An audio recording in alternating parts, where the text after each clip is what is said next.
entertain the audience with our witty repartee while it's on the starting soon screen. The audience of one. All right, we got a one. Yeah, that's me. So what I was going to say though is, if everybody that had extra bandwidth wanted to go over there and watch on Twitch, then that would be something that would be a good thing, probably. I streamed this live on Twitch, but I'm not sure exactly how to do it. Well, not stream it. You just go watch it. Well, I'm talking about from using the TikTok Use your for phone. live section. Yeah, you could use your phone. Oh yes, stream it to TikTok. Yeah, you'd have to do that, but you probably need some kind of OBS software to do that. But I would need some help on it, definitely. Alright, there's that. Okay. And Oh, we're now up to Anatoly 5. is just to the right of James. Yay! There you go. There's Brandatoli in frame.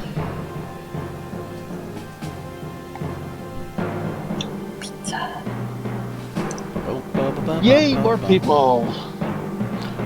People. And then, of course, if you go into the chat window here, where there should be a little blurb, I believe. Let me see. Did I update this blurb? Blurb. Let me see if I updated this blurb.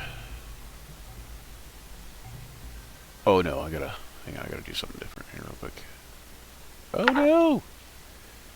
Oh no!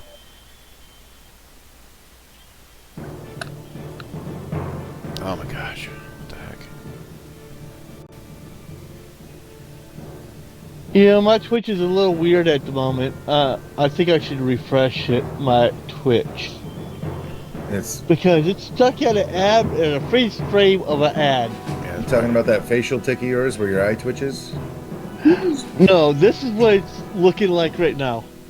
yeah. See, Freeze frame! I've got two in here where it says like $10 games, Puffin Man and Was that- Brandon, but the viewers didn't refresh chat. Let me try that.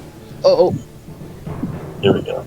Yeah, it still didn't do it. It still ain't get it. It still says there's 2 people in here when there's literally 4. All right. well, I'm seeing 7 on my number. Okay, yeah, that's on Twitch though, right? Yes. Oop. Where do you see that? Viewer counter is the lower right hand corner of the Twitch channel. Oh, I can't see it right now because it's on commercial. Also, if it's on theater mode, you won't be able to see it, and it wouldn't matter if it's on commercial. Well, it's just showing me the volume thing and ad. It's not on the screen. It's under the thing, under the box. So if you're on theater mode, then you won't see anything. Yeah, no, I'm on. I don't think I'm in theater mode because it's the straight up on the straight up and down on the phone.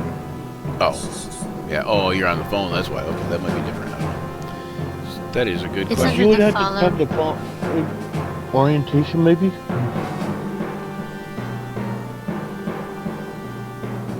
Okay, Luther. Oh, look, I almost got Luther in frame first try. Woo! Almost. Luther, is your hair sticking out? I see Luther's lips moving, but I didn't see him. I see Zach's lips moving, but I didn't hear him. Which is usually the best way to hear Zach, but, you know, I'm just... Zach's like, fuck you. Yeah, I don't see it anywhere on. How about now? There we go, now we can hear you. Yeah, So, I'm trying to see if I can so save a little more music out of this old headset. yeah, But, with it being on the phone, I don't know what it's like. Oh, goodness. Oh no, this is the actual stem. It's busted. What is it? It ain't good no more. What is it? This is the stem, the coax stem. Oh, Anybody ever watch? It's like- that's a RCA plug type thing for that's a headphone plug. Yeah, does anybody ever watch? it works for audio, but it doesn't so badly. The microphone no longer works. Everybody watch what? Has anybody ever watched The Blacklist? I know you have, Brian. I have. I've watched it all the way through. The what? The Blacklist. Blacklist. It's a good it's a Oh. good flick. Because I heard. I bring it up because the commercials that were just on, one of the commercials was for Butterfinger, and it had Aram in it. The guy that plays Aram on Blacklist, and he was dressed up like a British sailor. And Okay, then. it was a Butterfinger commercial. It was weird. Well, you know, times are hard after the Blacklist is, you know. So. I guess. I dislike that he was like virtually Fuck. not in the last season. Yeah. He was in the first episode of the last season, and that was it. All right, you know what? Here we go. There we go. Wait, it didn't work. Why is it not working? Okay, there we go. Now it's working, I think. Ta-da! All right, Gabor, say something. Ribbity, ribbity. Too much. Close enough. Close enough, huh? Coming for that booty. Flibbity gibbets. Okay. What? All right. Let's see. Facebook. Let's start with Facebook. Also, I gotta check this thing real quick because I don't know if I put it in here, but I gotta make sure I did. It will be in this chat, and there it is. Uh-oh, something's falling over somewhere. Okay, yeah, here we go. We got the dice are rolling and the undead are rising and Grim Harvest is alive. It needs to be. I didn't change it yet still. Okay, damn it, I need to change it. I'm going to change it to... Our heroes are battling their way through cursed tombs and facing a horde of cultists. Will they survive or become part of the cult of the dragon? Cult of the Dracolich. Oh, yeah? Because that's what's going on right here. That's why they're all corrupt. And we're trying to clean it up. It's a hard work. It's a hard day's night, and I've been killing. So, like a cult? I don't know, something. Never mind. Wasn't worth it. And you know the seven dwarves with was Snow White and seven dwarves? There was actually 9 dwarves. The 8th one was crazy, and the 9th one, is too humpy. Too humpy? Too humpy. Too humpy. No, James. It was 11 dwarves. You forgot Achy and Snacky. Achy and snacky. Oh. I thought you were going to say achy Yeah, and breaky. Achy, breaky, and a heart. Snacky got drunk and ate Achy, and Achy just swelled up that they both just blew up. Alright, then we're going to advertise on Twitter. I'm going to take that Twitter one, that Twitter blurb, and put that over there. See how I am? I'm got these blurbs right here. See, you too can grab these blurbs, and you could come over here to the. Well, you couldn't get them in here, but you know, you could try it. Shopping here. Share with your friends. Tell everybody. All around the world. We don't care. The more the merrier. I got to log out of Twitter as me and log back in as Action Surge. So, do you think Twitter changed the name to X? I've been wondering about this. So, do you think Twitter changed the name to X because of all the X-rated content on there now? Probably. Like it seems What do you like mean now? It seems like it's always been that way. It didn't at first, not before Elon Musk bought it. And then Of course, he wants to short. see it Well, short. everywhere. Okay, I take that back. Shortly before he bought it, there was a lot of that going on, but I don't think it was as much. But anywho, not that I'm against the X-rated content. You know, I'm just saying. Just wondered. Just curious thoughts that go through my head. All right, so we got Twitter. Oh, Instagram. Let's do an Instagram one. Have we done a long rest? Yeah, we just finished one. Yeah, you just finished a long rest. What is Did the... did I blow up before or after the long rest? Do what? Did I blow up before or after the long rest? I don't know what you're talking After the about. long rest, he took 101 psychic damage by trying to drop his axe. Oh, yeah, yeah. That is true. I believe that... Wow, it's 11:20 already.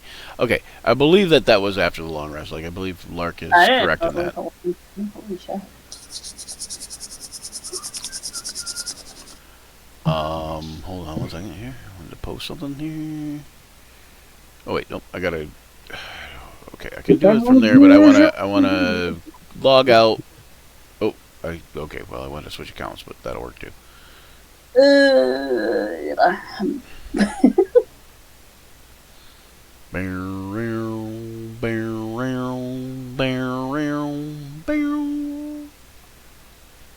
I have to wake up super early tomorrow.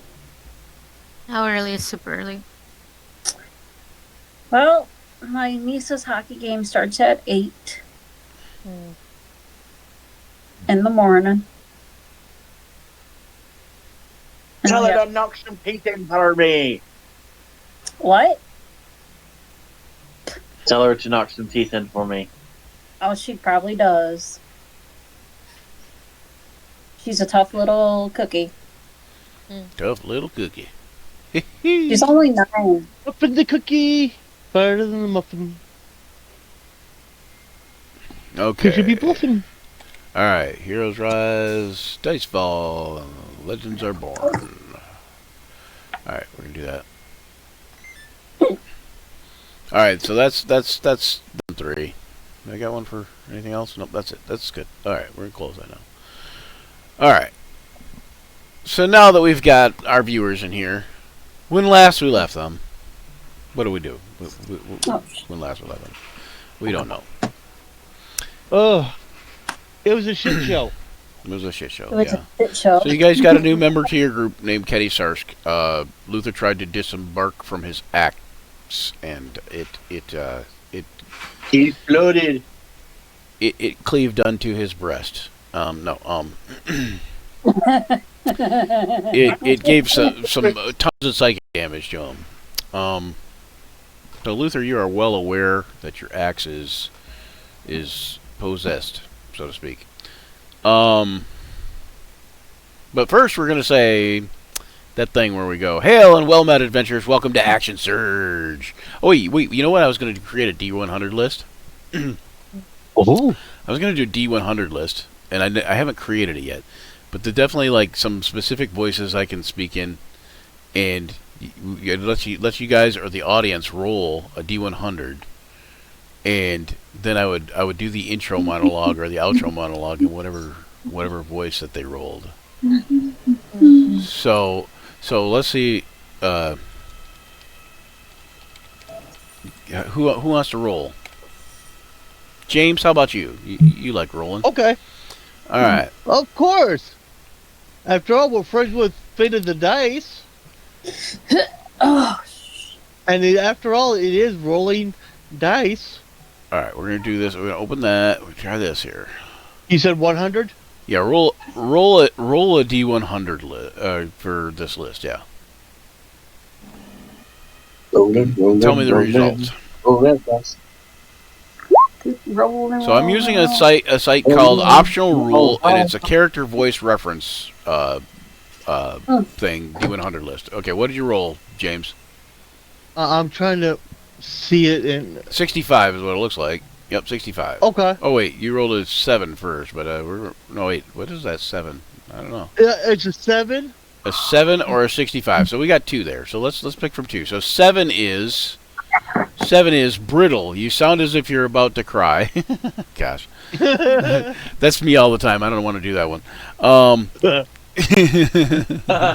Mulligan. That's too close to reality. Oh, anyway. And then Sing Song rises and falls in a musical way. Oh, I kind of like the crying one better at this point. Damn. Okay. All right. So what is it? Is it sing song or is it crying? Crying. Crying. Whichever is Okay. easier for you.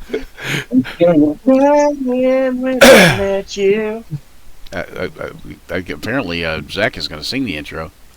Yeah. All right. We can do crying, huh? I don't know the info. I'll try. I'll be like, hail and well-met adventurers. Welcome to Action Surge, where imagination reigns. Where heroes rise, villains fall, and we let the dice decide it all.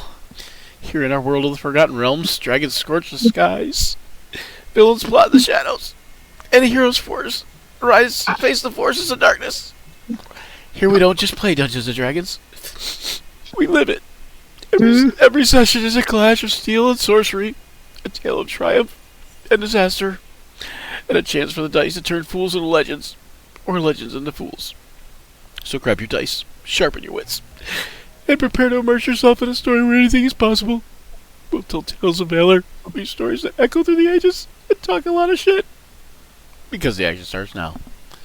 That That was good. Brian. That was beautiful. It was beautiful. Okay, alright, so when last we left them, you guys were making a plan on whether or not you're going to get the Hydra to go do whatever, go deal with the troglodytes, go summon some demons, go mess with the cultists, kind of try to start a war between the cultists and the troglodytes. It's hard to say, so I don't know what you guys came up with ultimately. I know Luther tried to detach from his axe and took a lot of damage after the long rest, so... It just feels like a crispy critter. I guess Ketty will also, hang on one second here. Will offer to do some healing. She's going to take 10 minutes out of her time, and she is going to cast Prayer of Healing.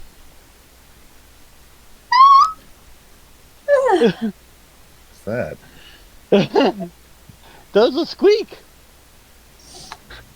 And Prayer of Healing does this.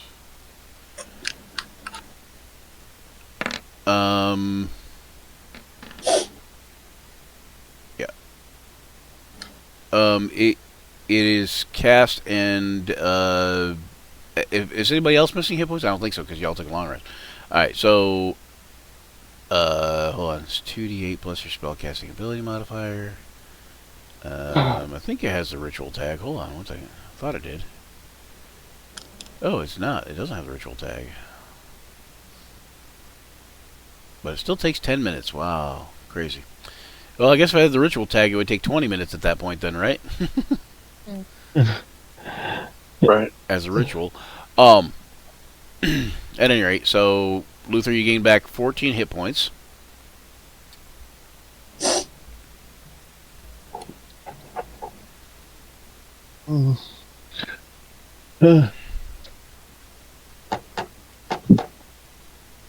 And then she will also cast Cure Wounds on you.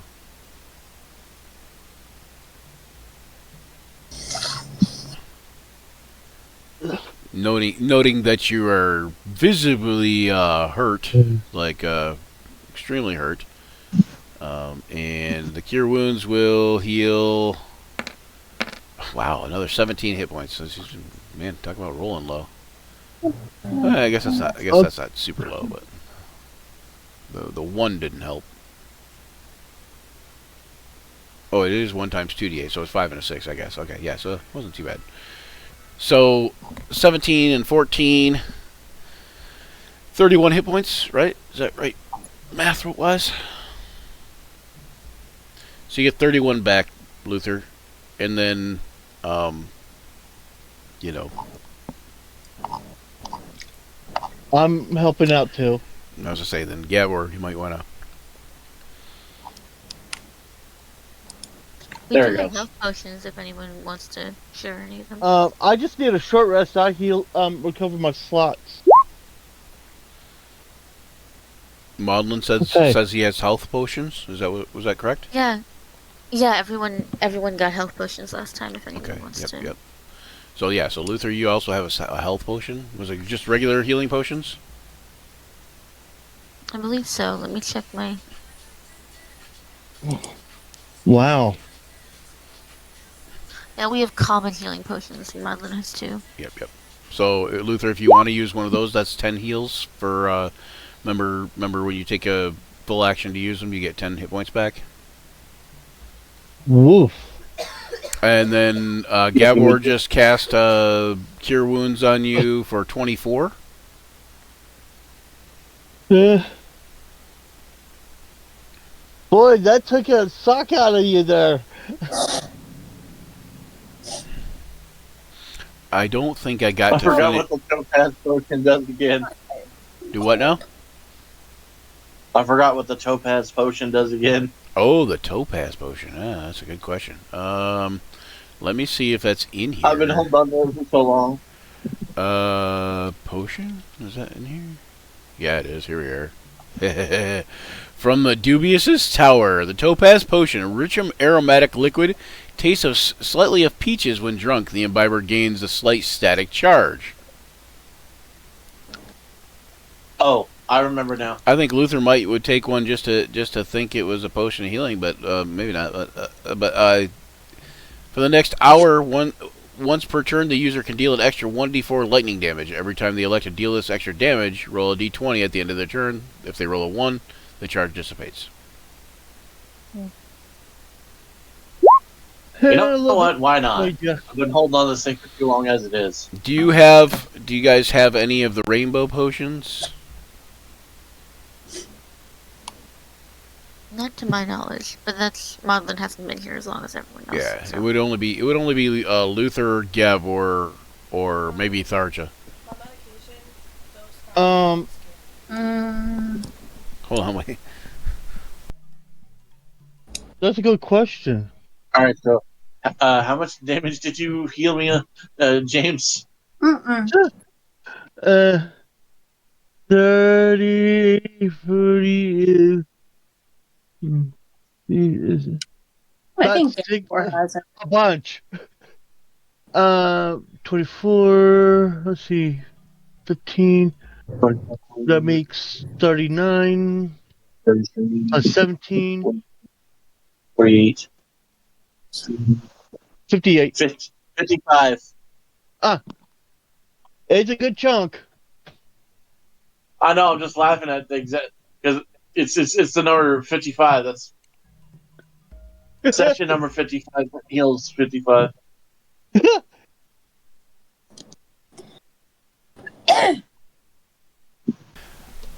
All right, so there was a topaz one, a lime green one, a rainbow one, and a pink one. The lime green one.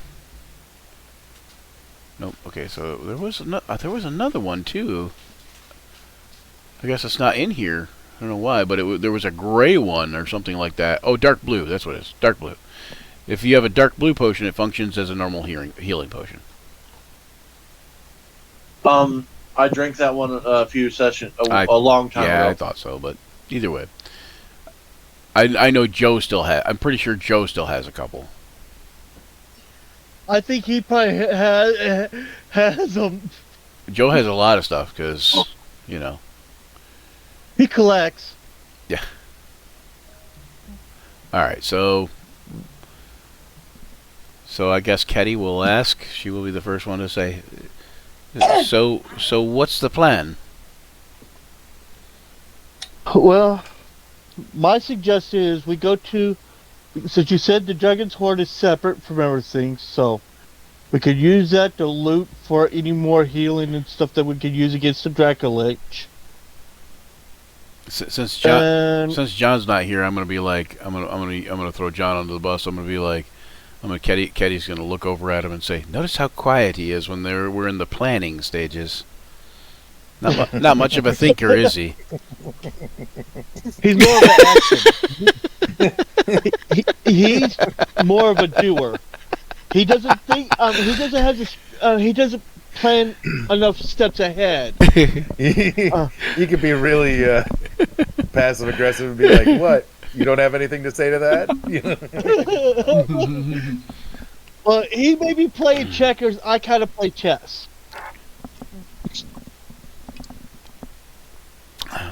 You fool! When it comes You time, playing chess, I'm playing Risk. when it comes time to formulate a plan, silent as a stone. That one. Anyway, that's a double entendre because he's a granite-looking dude. Like a stone-looking dude. Mhm. His name is You Grant. guys are making plans. I'm gonna Well, his take name is this matter. Garnet, but I'm Oh, also Garnet, that's thinking we right. could use the Hydra against the Dracolich, the big monsters, and then we could use the smaller troops to help clean up the big mess from the big fight.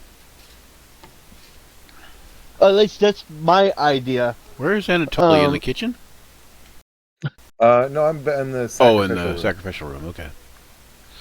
Oh, and Well, technically, it's the same place. and okay, so Any place so you who can who all did there's a who body. all sacrificed today? No.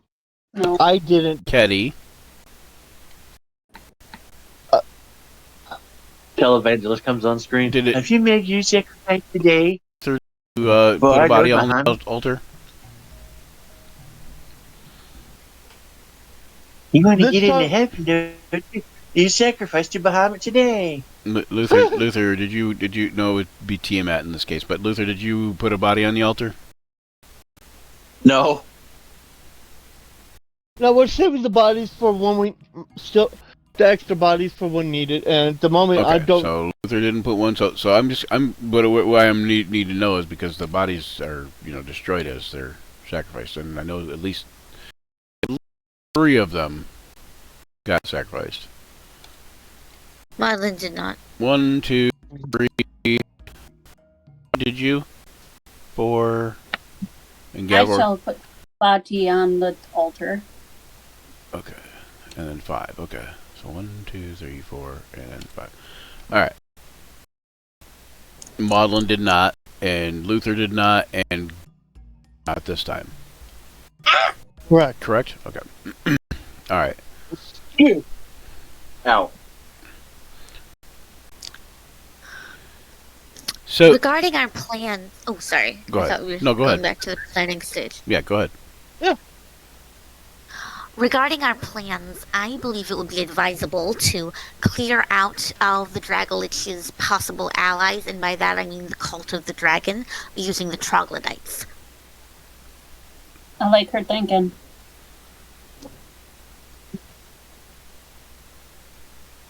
And Keddy says, "Well, like I said, the best way to get to the troglodyte lair is over through the summoning chamber, and if we do that, then there's a chance that there's something summoned already. But it's still probably the quickest way without causing an alarm through this portal here to the glowing portal over in the corner. Yep. And she go through that, then we appear right near the chieftain, and they automatically usually suspect something's up, and there our relationship with them, the cult's relationship with them is somewhat flimsy at best.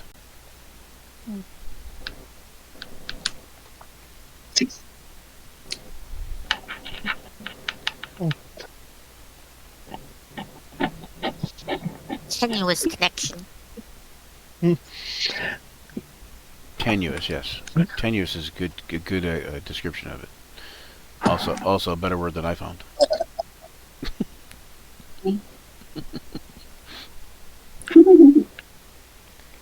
All right. So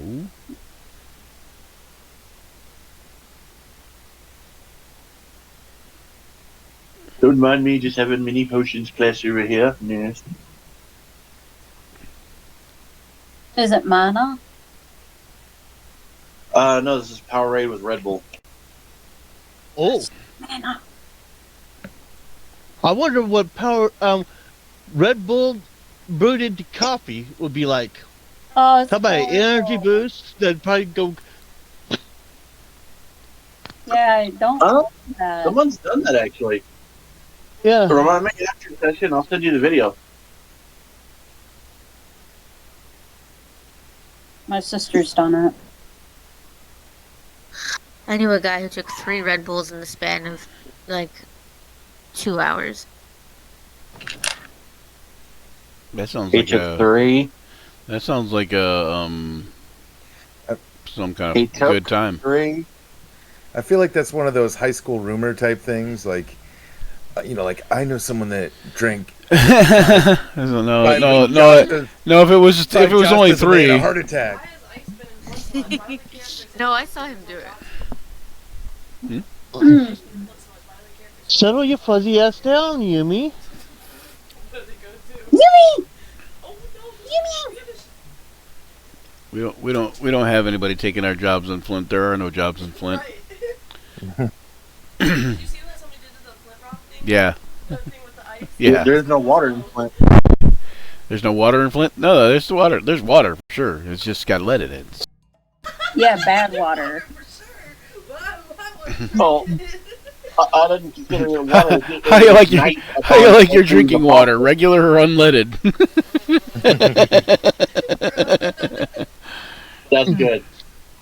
Oh, Just imagine Yumi a has the restaurant. zoomies. Huh? All right. So Yumi what has is the what is the zoomies. plan to go and fight the you guys gonna go through the summoning chamber? Okay. She says in order to the summoning chamber you have to go through the barrel now, or you can go the long way around. She says there's some undead guards to the west. But she says the easiest way is to go through the sleeping, the barracks, the sleeping chamber where you guys like took your rest. But now you know that other cultists are resting in there now too, so you'd have to be quiet going through.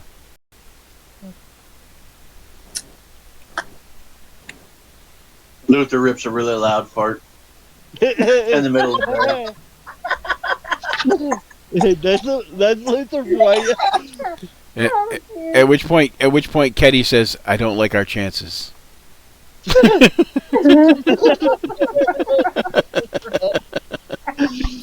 Who'd blame her?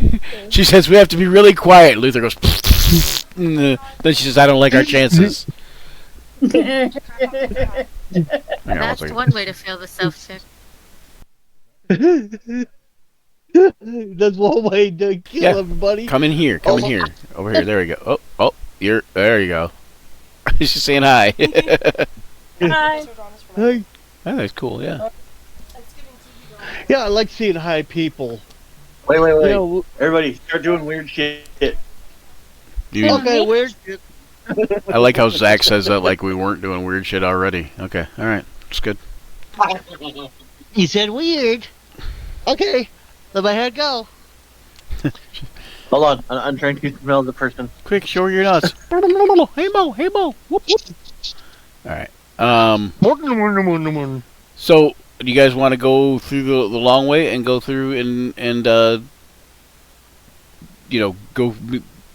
Maudlin's on board with that plan to go talk to the troglodytes. So, does Maudlin think that he should go the long way? And you guys should try to go and be stealthy, or does he think that you should go through the portal and take your chances? Stealthy, because if we go in through the portal, we may disturb them and create more of a challenge or obstacle for ourselves. Right, and basically what it means is when you guys pop up through there, you're not the Cult of the Dragon. Only one of you is dressed as the Cult of the Dragon, which is Ketty. Maudlin also picked up. And Maudlin, that's right. Yeah. Okay, so only two of you are dressed as the Cult of the Dragon, as far as I know. But the other thing is that even as the Cult of the Dragon, the relationship, like you said, is a little bit tenuous. So it's like you might startle them, and then any negotiations would be at like a disadvantage. So we should go the long route. The long route. that's what Yeah, just the long sounds, route. This means you are going through the summoning chamber, and You are also going past the quote unquote treasure vault. And That she sounds had like a good idea. she had talked to you about doing something with that too, but okay, so Maudlin's on board. Is Gabor on board then? Yeah? Yes. It makes a good sense. We should just do It's little just- bits instead of it's trying to just- do the huge bite. You're too good to pay big bill. You're too one treasure. Yeah, even Gabor has debts. Does Anatoly, is he on board with that? And we're talking about like going through the summoning room. Did we decide that we were going to use that before or after we talked to the troglodytes? Not Or did we decide we weren't going to do it? I missed that part. I don't think we know was that going there to address the situation when it I was, comes up. I was going to say I don't know that there was a decision made. Well, then if it's just going to talk to the troglodytes, I'm all for that. That was Anatoly's suggestion was trying to do both, like get the troglodytes on board, and also use the summoning circle to like bring something forth that could fight on our side, and then destroying the summoning circle so that they couldn't use it.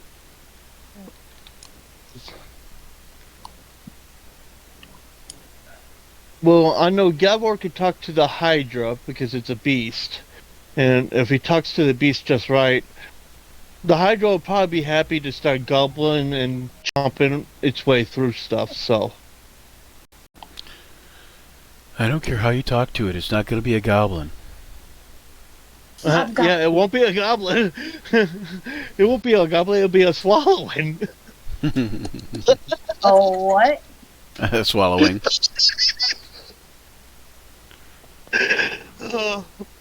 Horrid A am I. chomping.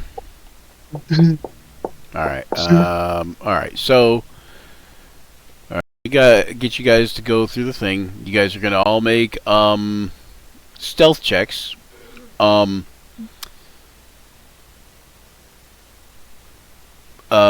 What what's her face? Ketty here. She says where are we? Why is it? Hold on. Oh yeah, okay, there. She says before we go through there, if we're gonna be stealthy, should I take my armor off? And, you know, she does have chainmail on. Well, she's probably better dexterous than I am. I'm the noisiest one. I'm the dwarf. Well, then she says, well, then might I suggest that you, Sir Dwarf, might want to take any armor off?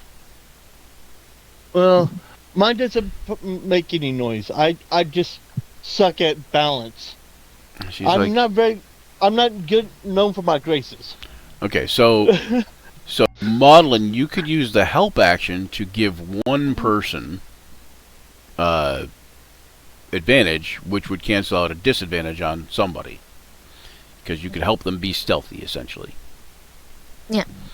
Anybody else that's really stealthy? Anatoly, you're fairly stealthy, right? I think so. Do you have the stealth skill? I don't think I actually have the skill.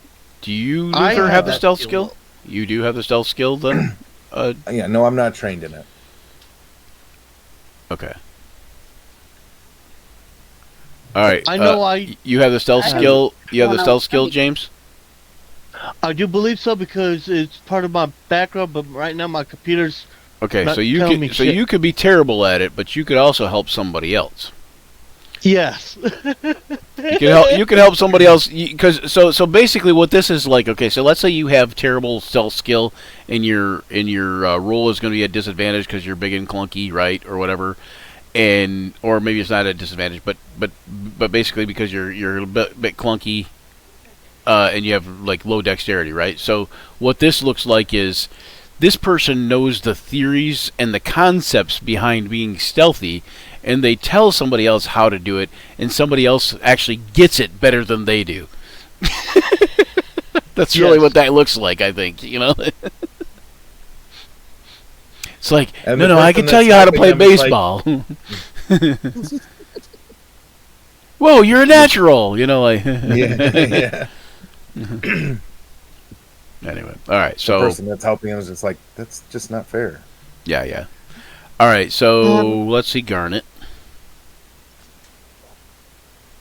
Trying to see Garnet anyway. There we are.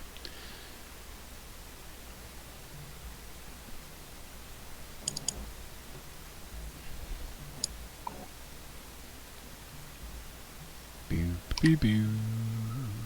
Boo, boo, boo, boo. Garnet does not have stealth, so, and he is wearing something probably. Yeah, he has an armor class 19. He's definitely wearing heavy armor, I'm sure. I have a question. Yes. I'm listening to Can that Luther question. apply his Can Luther apply his athletics to his stealth check?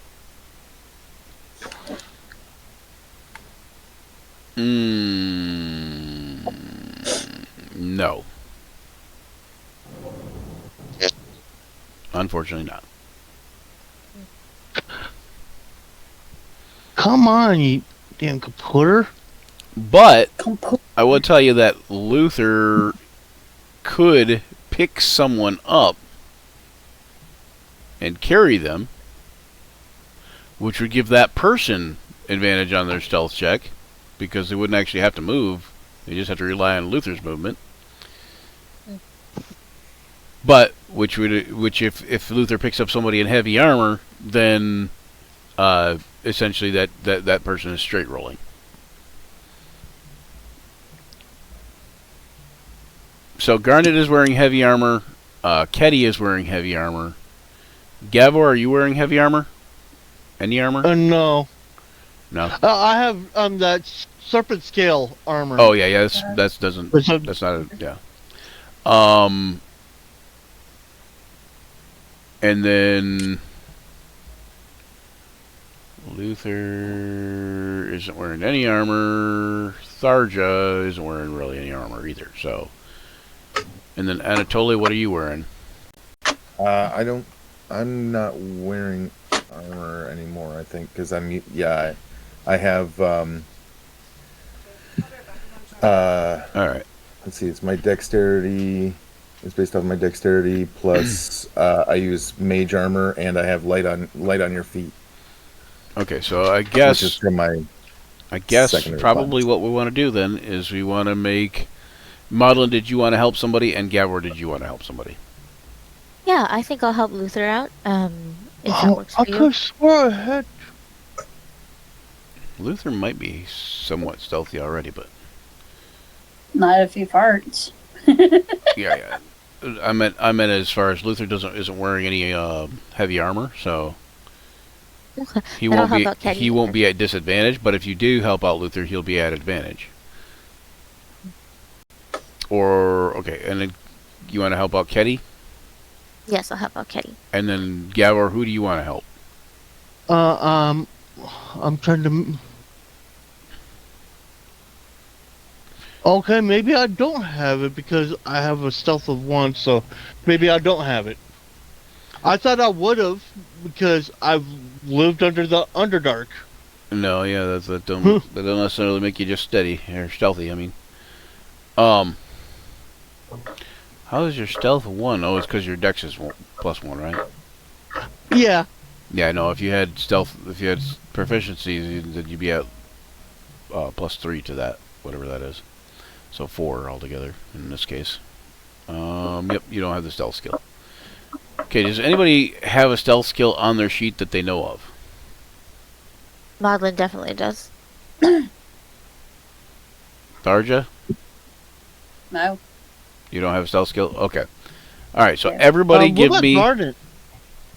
What? Garnet also What does about not Garnet? have Garnet does not have a stealth skill. Oh. everybody, go ahead and give me a stealth check. Nice. You gotta click on your character first, or is Um, that just for initiative? It's a stealth check. Right, no, I was saying, do you have to click on your character first, or is that just for initiative? Oh, it's just for initiative. Okay. That's just for the. That's just specifically for the initiative tracker. Okay. So disadvantage for this guy. All right.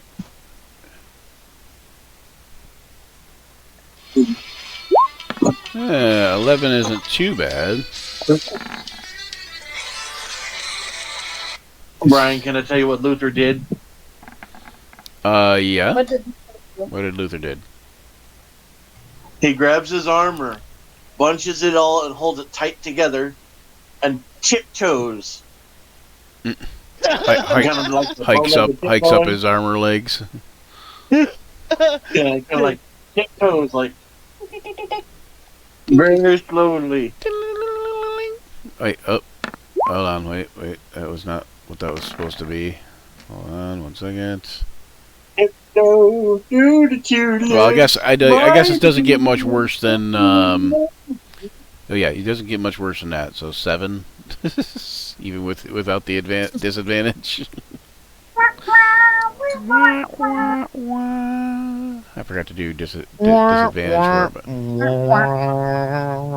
Oh, I did survival anyway, so you know what, we'll give her a free reroll. How's that?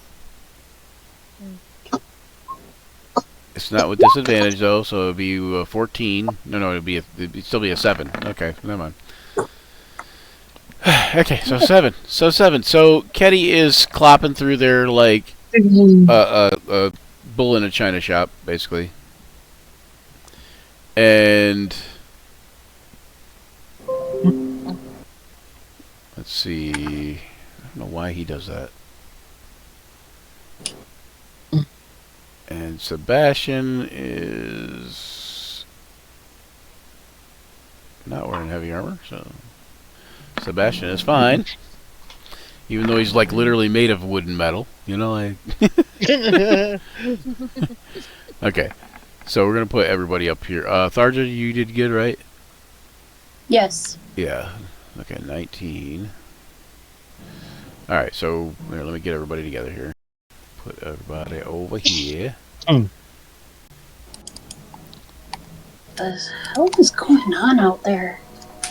Okay, we're just gonna say that Ketty went through last because everybody else was sneaking, and then she goes through. She's heard, and she says, "You're fine. I'm just checking on something. Go back to sleep." And she just continues on because even though she's loud, nobody pays her any attention because she's a member of the Cult of the Dragon. All right. So you enter the summoning chamber. Well, okay. So first up here, you guys get up here. To the left. Hang on 1 second.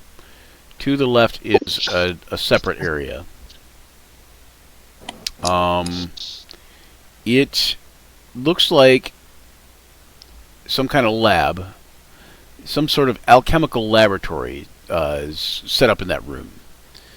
The walls are rough, like it's a rough stone, so it's not like hard carved like the other ones were.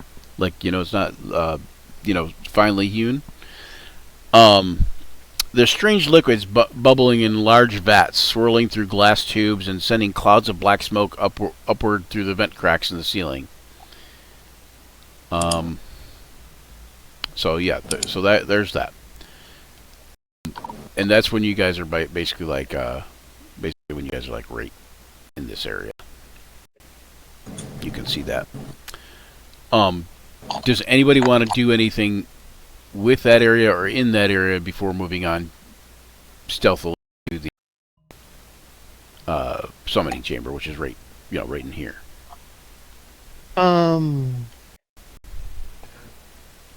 Wonder what are those things? Those vats of liquid. She says it's an alchemy lab. I don't know. I'm not an alchemist. It's like potions, perhaps. You know, whatever liquid things,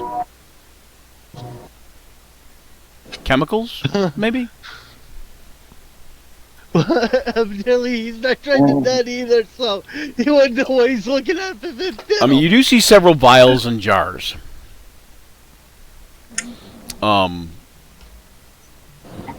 She says you could probably make something with this stuff if you knew what you were doing with alchemy.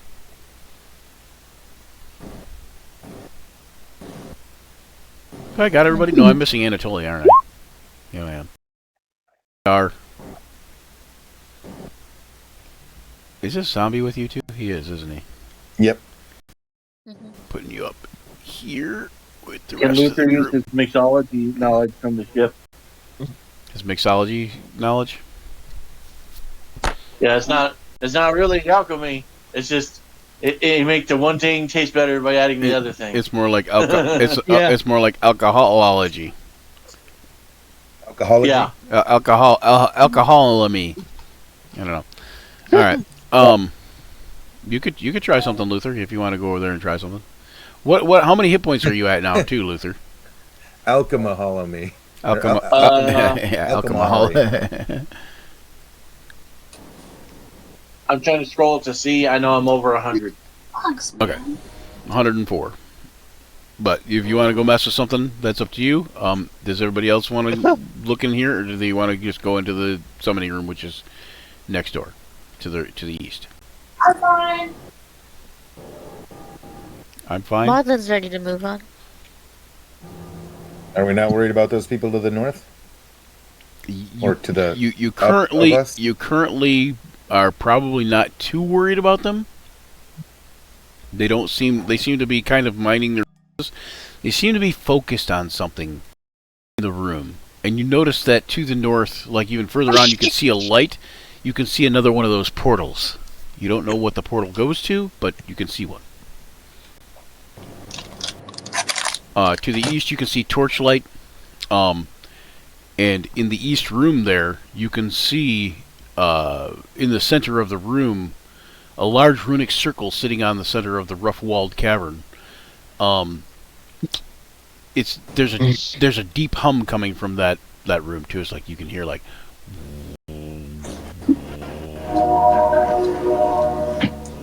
Damn train. That doesn't sound like a deep hum to me. You know, it's my falsetto.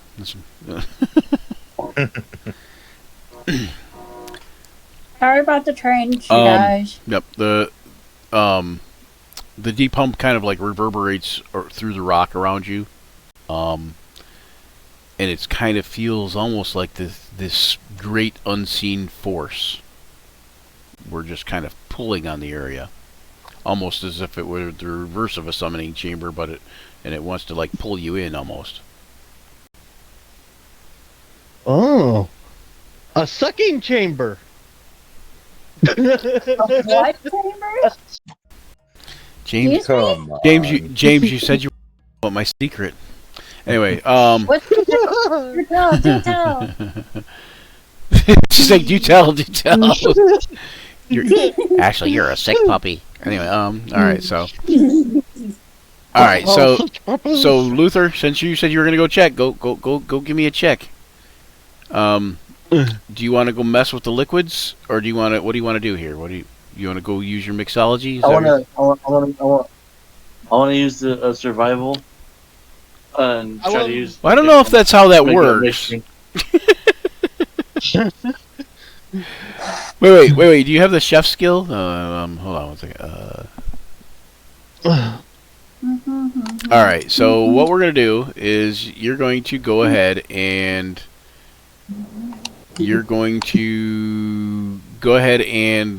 use. You know what? I'll take. What's your survival skill? What's the plus for it?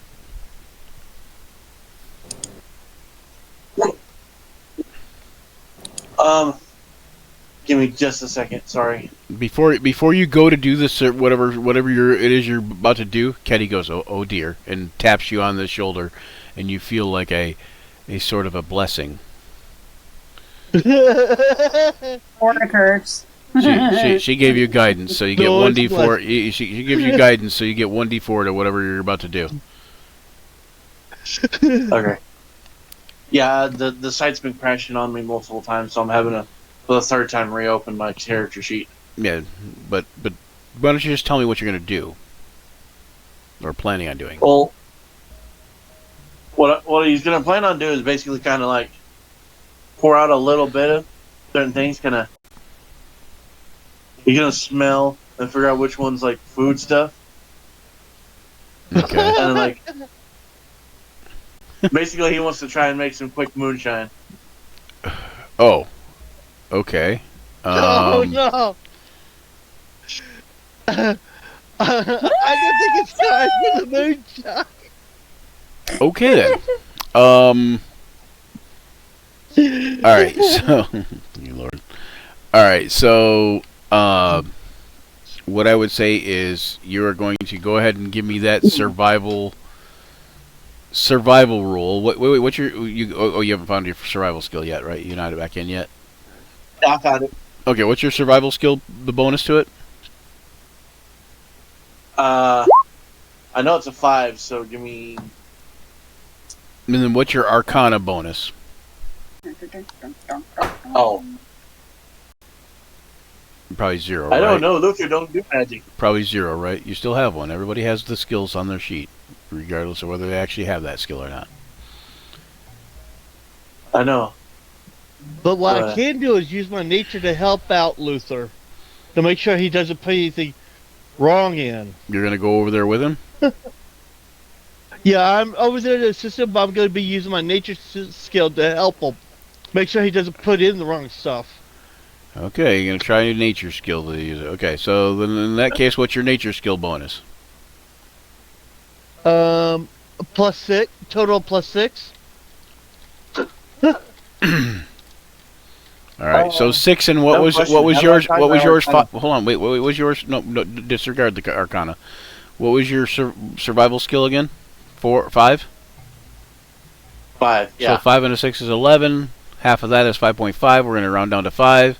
So we're back at 5 anyway. So go ahead and roll that survival skill.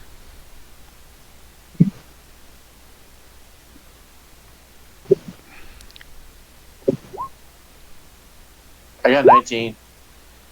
Nice. 19. Nice. Okay, you mix something together. You pour it in a little vial to drink it out of. You notice it didn't come out quite right. You think maybe for a second there. It looks empty, but wait a second. You can kind of feel there's liquid in there. But you can't see anything.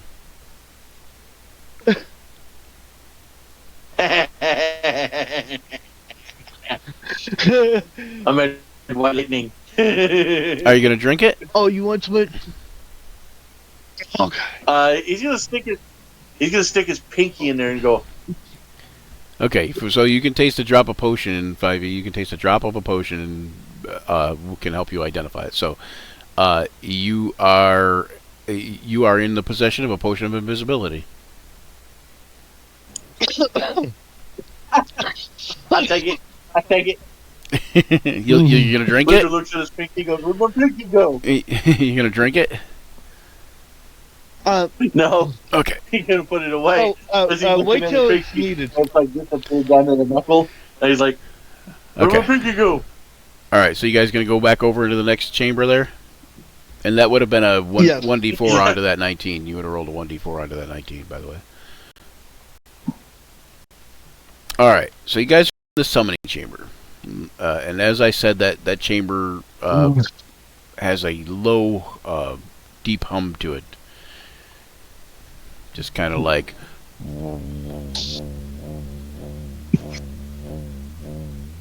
Like that. And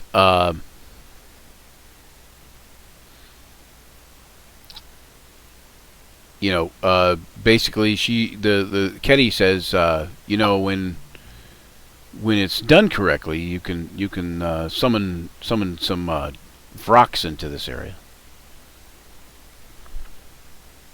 Oof. Those are Sorry. those, Oh, what? big boards, yes. Yeah, big demonic scary bird birds. things. Yeah, big demonic bird things. Yeah. All right, so you guys just gonna head north? Oh, rocks.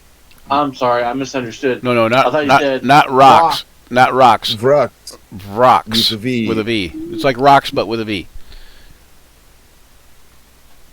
Yeah, they're demon type Big- or devil type Big crazy demon birds. somethings. All right, so what's your marching order? Ketty's gonna go up front because she knows the way. So who's in the second row? And is it going to be 3 wide or 2 wide? Probably 2 wide is going to be optimal because areas are going to be thinner, but you could go 3 I'll be wide. right behind Ketty as So then you could go 3 wide with the wolf and the zombie. So, okay, then who's going to be behind Anatoly? I'll go behind. Maudlin? We will raise your hand. Was that Maudlin? And then Luther? I have a question. How? Before your question, how about we figure out the marching order first? I've been trying to figure it out for 5 minutes now. So. I will go. I'll be one. I'll go behind whoever's in the front line. Okay, so Luther and Maudlin. Is anybody else going to go in the third row, or is going to be two there? The mages are going to stand back behind. Okay, so Gabber, you can bring up the rear with Thark. Yes, because I'm the artillery. Row 4 would be technically, and then Luther, you're going to go next to Maudlin. Is that what you're saying? Yeah. Okay. All right. And that's kind of what it looks like. All right. Luther's also going to lean down and whisper Maudlin and Goblin, and hand Maudlin that vial. About the potion of invisibility. Okay. Does any? Yeah. What was that? Okay. So what was your question now, James? How high is the ceiling? Oh, 40 foot. Oh, I could just fly above everybody. You could, which would give you advantage on any stealth checks. I mean, I could too, but I've got the other 2 characters with me, so I'm not going to. Well, and plus I could use my ability for an hour. I could be flying invisible above everybody. You could. Are you going to do that? I'm not going to use the invisibility because I feel like that might be needed later. So I'll just. You are going to fly. You are going to fly and hover to give any advantage on any stealth checks that you might. Yeah. Have? Okay. Yeah. When you get up to here, that would help out because you see to the west of the room. You see there is essentially a area that looks like just a hall of statues, just all kinds of great winged beasts and powerful armored humanoids line the rough walls of the long chamber, and in the center there's a huge dragon statue on a broad raised platform. To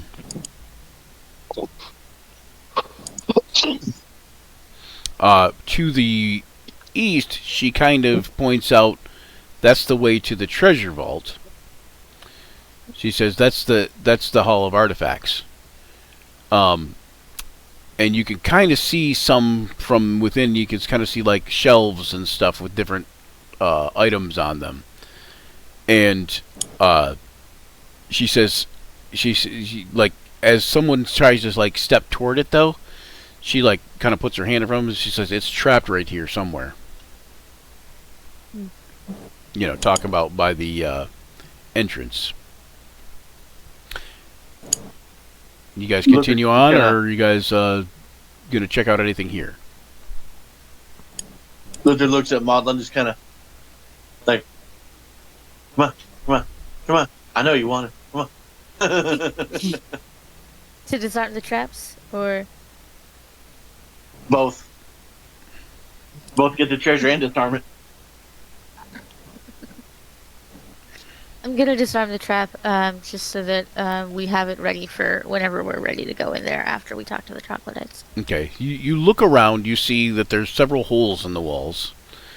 The holes, basically, you can tell there's some kind of fluid. You're assuming that when you smell it, you can tell that it's some sort of acid. In one of the holes, there is kind of a lynch pin and a wire that you're able to hook and pull loose, and it disarms the trap. Awesome. So you guys going to continue on northward, or like back, follow Ketty to the troglodyte lair? Yes. I no, thought we stopped maybe? in the treasure on the way to the troglodyte. That was the question. I don't know. I'm asking you guys. I don't get to make that decision for you, even though I could. It just, would not be nice. We were planning on going in there to see what there was in the treasure room to see what would help us out. All right. What if we need tribute for the troglodytes? Also not a invalid. Not a bad choice. Not a bad decision. Okay, so you guys gonna go into this room. Ancient artifacts line the walls of this expansive treasure chamber, from gilded mirrors to beautiful statues to paintings of kings long forgotten. Fine carpets are spread before shelves piled high with golden chalices, platters, and other finery are strewn across the floor. To the south, a passageway leads to another chamber. Now, Maudlin is generally speaking a more of a upscale thief than most, but even he is somewhat enamored by all the glitteries, yeah.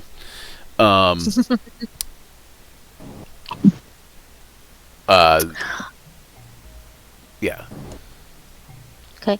Maudlin's gonna do an investigation check for the circlet and the piece of the rod that we were looking for. Okay.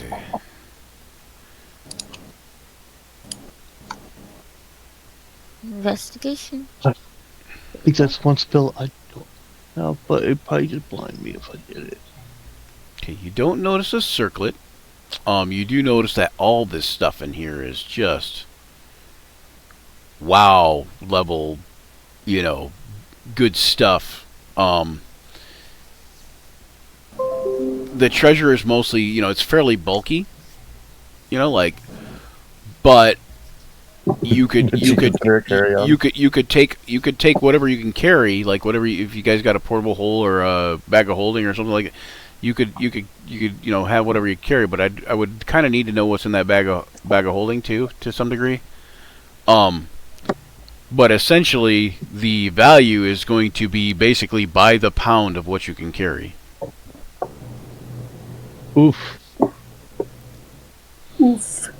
I'm not sure who has a bag of holding or what, but Well, I have a bag to the south. That is of harder. holding. To the south is she points out, she says that's the treasure vault to the south. And you can see, even from where you're at, you can see vast piles of treasure filling the chamber. It's all very well organized, though. Not like a dragon's hoard normally would be. You can see gems and coins, though, spilling out of overflowing chests. So even though it's, kind of scraped up into piles and whatever, it's just, there's just so much of it. It's actually literally just spilling out from the chests and stuff. The sheer quantity. Yeah.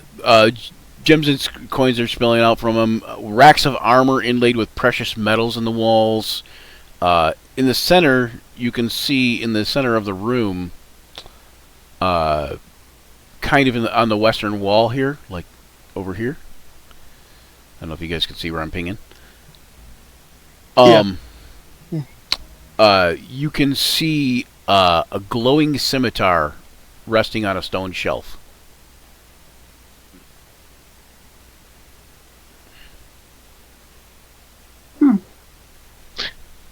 That would be someone who's into scimitars. Scimitar. But I feel like I've gotten too many good weapons that someone else should probably have a shot at it. Well, it's a martial weapon. Anyone that's a fighter can use it. Or anyone that just can use martial weapons. That's what I'm saying. I think, yeah. I think primarily it's me and Luther and maybe Garnet. I'm not sure.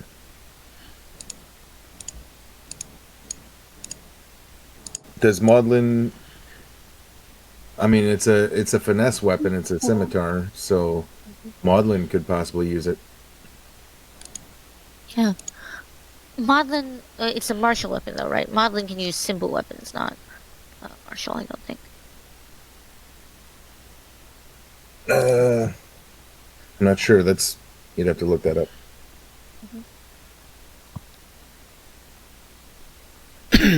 If it was a simple weapon, I could use it, but I kind of like my battle axe. What do you want? It's What the was, dwarf inside of what, me. Sorry, what was the question? Oh, Maudlin can use simple weapons. I don't know if that counts towards martial weapons. No, yeah, no. Simple. That's what I thought. Yeah, it does not. Okay. I didn't realize that rogues were limited that way. They're finesse and stealth primarily. Yeah, and it's a finesse weapon. Yeah, but it's not that's not how weapon. That is not a weapon class. Finesse is a property. Right. Yeah. It's martial or simple. I mean, I didn't know rogues were limited to just simple and not martial. Again, the thing is like what I was saying is anybody can have martial weapons if they're allowed to have martial weapons. You know, rogues aren't rogues are definitely like simple weapons normally, but if you took like the swashbuckler rogue, I think they get access to martial weapons, which to me it's weird that rogues can start with a rapier because a rapier is a martial weapon. They also give the choice of a scimitar also. And Well, a long sword, when I did a one. long swords, but they have the weapons they have is simple weapons, hand crossbows, long swords, rapiers, and short swords. So they can't just use any martial weapon, but they can use long swords and rapiers. Oof.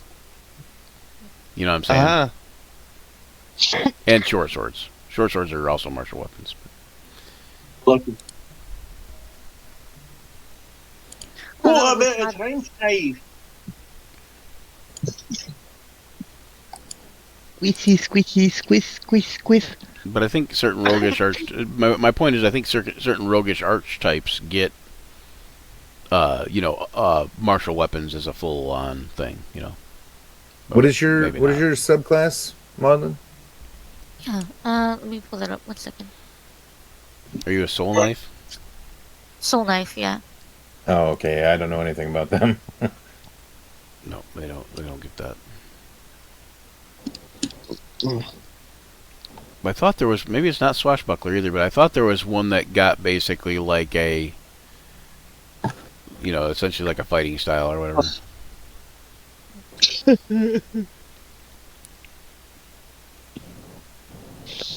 I believe.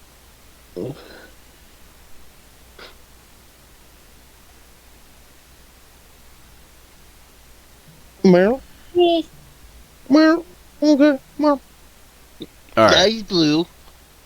all right. So, anybody gonna do anything in here? Well, I mean, if no one else is going to, I'll ask Maudlin to check that sword on the wall, that scimitar on the wall, to make sure it's not like it doesn't have a wire attached to it or something. Yeah, I was thinking about that. Would that be an investigation check or just like a thieves' tools? To go over to the thing, To check check out the scimitar. You could just check it with an investigation. But what I was going to say is, as you start heading toward it, since you guys are up in this upper chamber in the artifact hall, as you start heading toward it, Ketty kind of like touches you on the arm and says, "Be careful. Just because we disarmed the trap at the entrance to this chamber doesn't mean that that one's not trapped." She says, "I don't know that it is, but you may just, be extra careful. It is a dragon's." She said, "It is a Dracolich's treasure vault." Thank you. Madeline's gonna look for traps real quick and then check out the scimitar. Okay. Give me that investigation check. Okay, you do notice that there is some sort of little, barely noticeable runic glow that flickers out of the corner of your eye. Does anybody have detect magic? Like, does anybody have the thing where they have, like, detect magic all the time kind of thing? I guess is really more what it comes down to.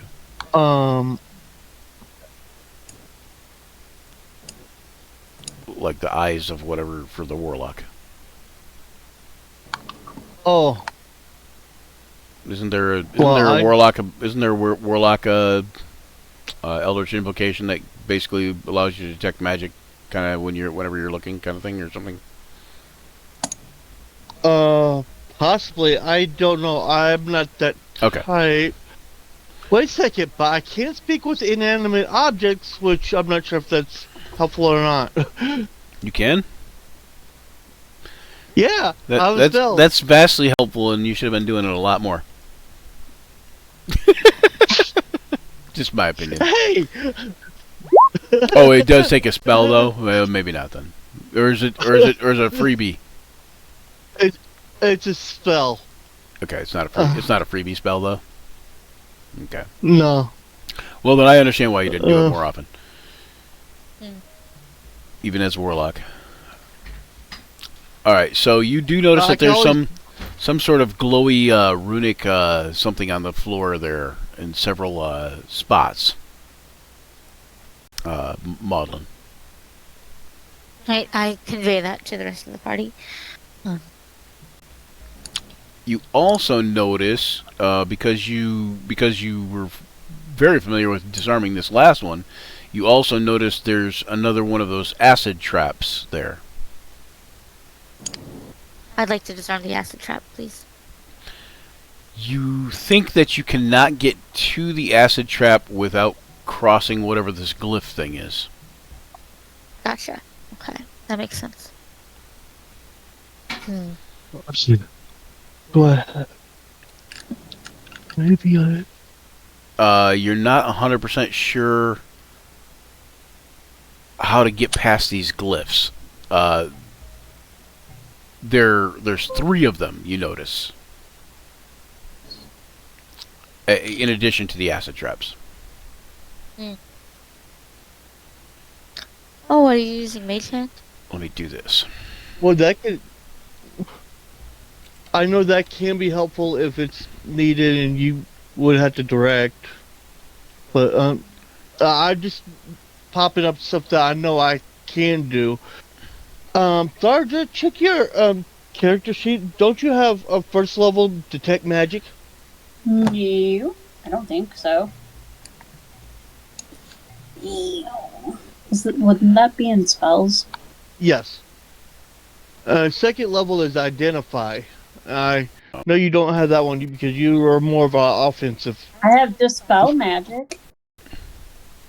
That would be very good. Dispel magic. Dispel magic might be, something that you would need to do that. Maudlin said that would be good. I think. Yes. That's what she said. What he said. I shall do it. You want to try to cast Dispel Magic? Okay. So, you choose one creature, object, or magical effect within range. Any of the third or lower, any of the spell of third or lower on the target ends. For each spell of fourth or higher on the target, make an ability check using your spell casting ability. The DC equals 10 plus the spell's level. Okay, so,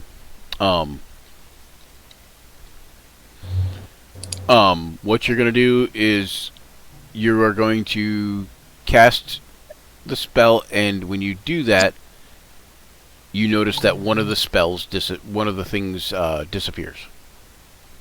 Tweet, One of the runic symbols disappears. tweet. And they're all kind of like on the same spot, but you see it kind of flash, and you notice that it is basically like a glyph of warding. Hmm. And then but you can still see, like, when you do that, the other two are still there, and then they fade out of existence, so you can't see them again.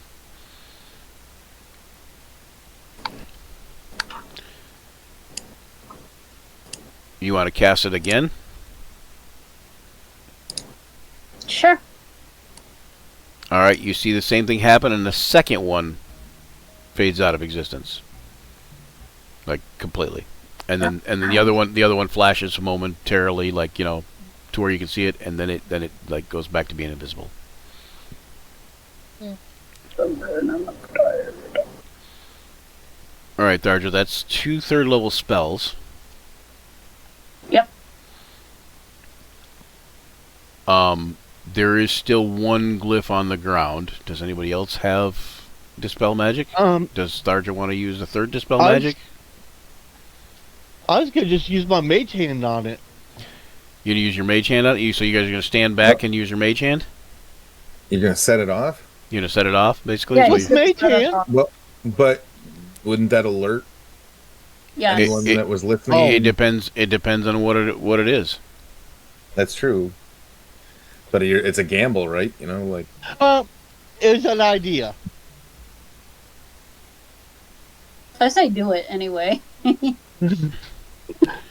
Okay, well, let's Bring on the see. party. Ooh, yeah, this is a special one too. Ouch. Okay. Well, wait a second. Maybe. All right, go ahead. You're gonna try to set it off with the Mage Hand. Is everybody on board with that? You see him getting ready to. I don't know if that's a good idea.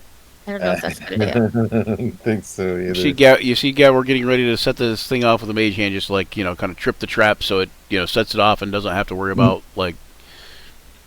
Maybe we just find a way to avoid this threat. Want me to dispel the magic again? Well, and considering it's a third level spell, This will be your last third level slot. and you love your fireballs, But she has sorcery points that can be So- turned into those. that's Yeah, that's slots. What I was going to true. say is you could burn some sorcery points and gain a third level slot back and use that if you want to do that. Otherwise, it's going to use your last third level slot. Like Anatoly says, I like burning stuff like fireballs and witch bolt. Right, but I mean, if you use sorcery points, you could basically do it as a free casting, and so you'd still have one left. Nah. Okay, no, okay. Okay, It's Gavor. up to Alright. Gavor, Yep. Anatoly, and Okay, Madeline. okay, Gavor. You hear Anatoly say, "I think we should try to, figure out a way to avoid this altogether." Are you going to continue with Okay, the Mage Hand, or are you going to halt? I'll hold. Okay. How do we avoid it then? So, Maudlin would know from his investigation check that getting past 2 of the glyphs wouldn't necessarily negate him from being affected by the third one. Is that correct? Correct. Is it? And you know that 2 of them are gone. So Yes. there's only 1 left. Right. Why don't you guys give me? Why don't you, Maudlin, since you were since Tharja, since you were the one that dispelled them, why don't you roll me a 1d3? And the way you're going to do that is you're going to just roll a d6 actually, and it'll be 1 to 2 is 1, so on and so forth. Okay, all right. So you got a 1. Okay, so that is the one that's left.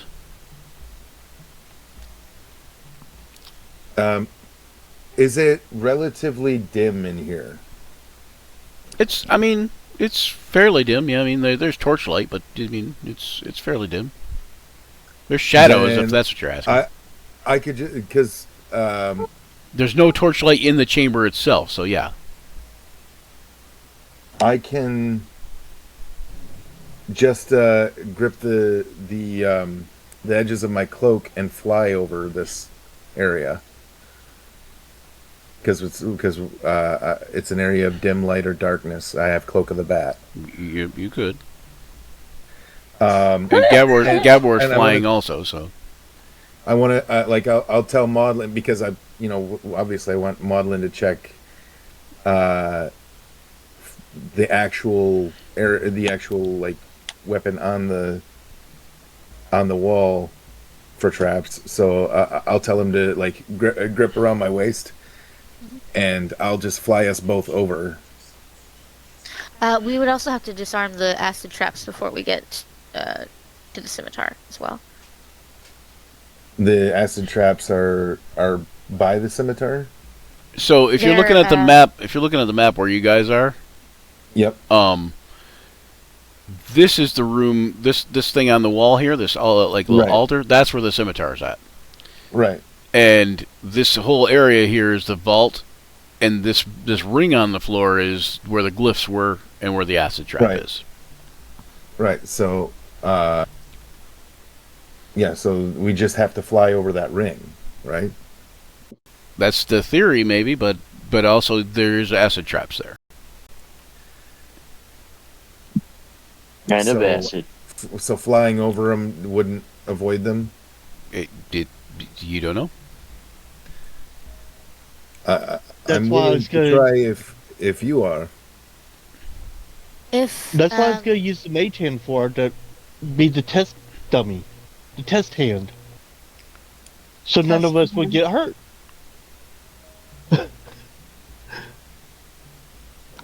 Do it anyway. Why not use You know the main what? hand to grab it? You know what? I'm not gonna. I'll go ahead and fly over it just by myself to see if that sets it off, so that I'm not risking both myself and Maudlin. Okay. All right. So you're gonna fly through the area there into the next room. Yeah, probably about a good 25 to 30 feet off the ground. Okay. Make a dexterity check. Or Okay. dexterity saving throw. Dex saving throw. Well, that's a good sign.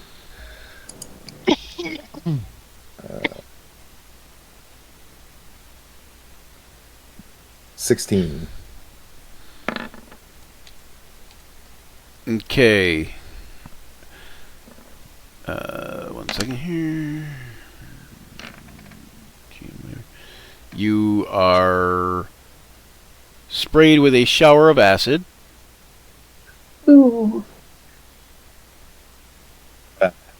And you take 6 damage.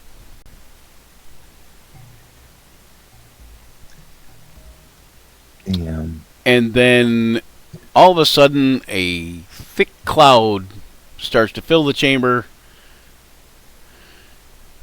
And you all will be making Constitution saves.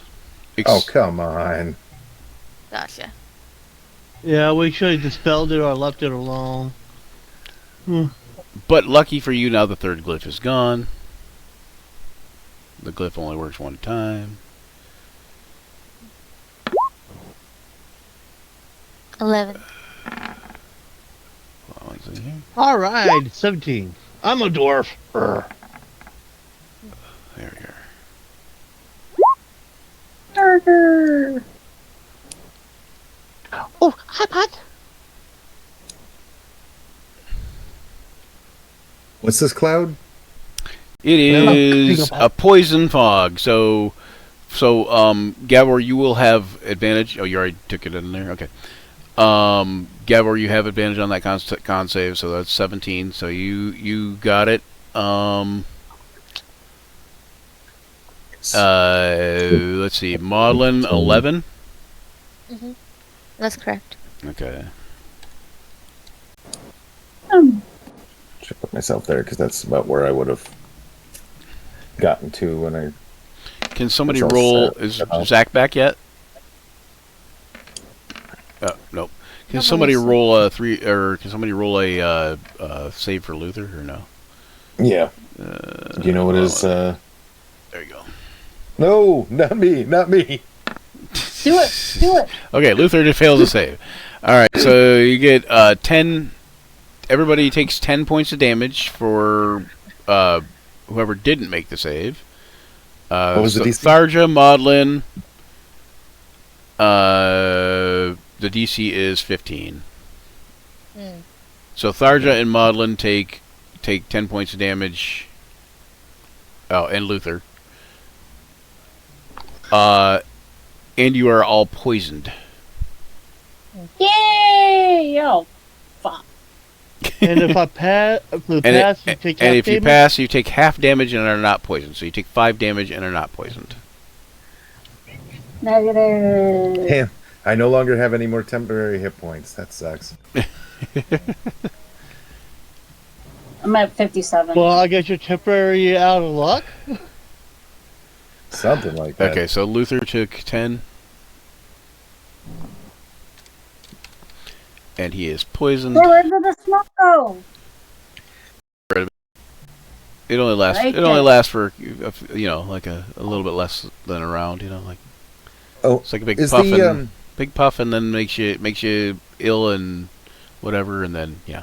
Okay, I'm who sorta else? like the Who smoke. else took the Tharja? Right, Tharja. Yeah. Yep, I took the hit. I'm at I took the 57. Oh, I didn't make it for Garnet either. Let me Yeah, pop I open thought something Garnet's about sheet. Sebastian's unaffected by it. Yeah, Sebastian is Oh. unaffected. I think Garnet may have some kind of thing. Hey, Gabor, why you have a skull on yours?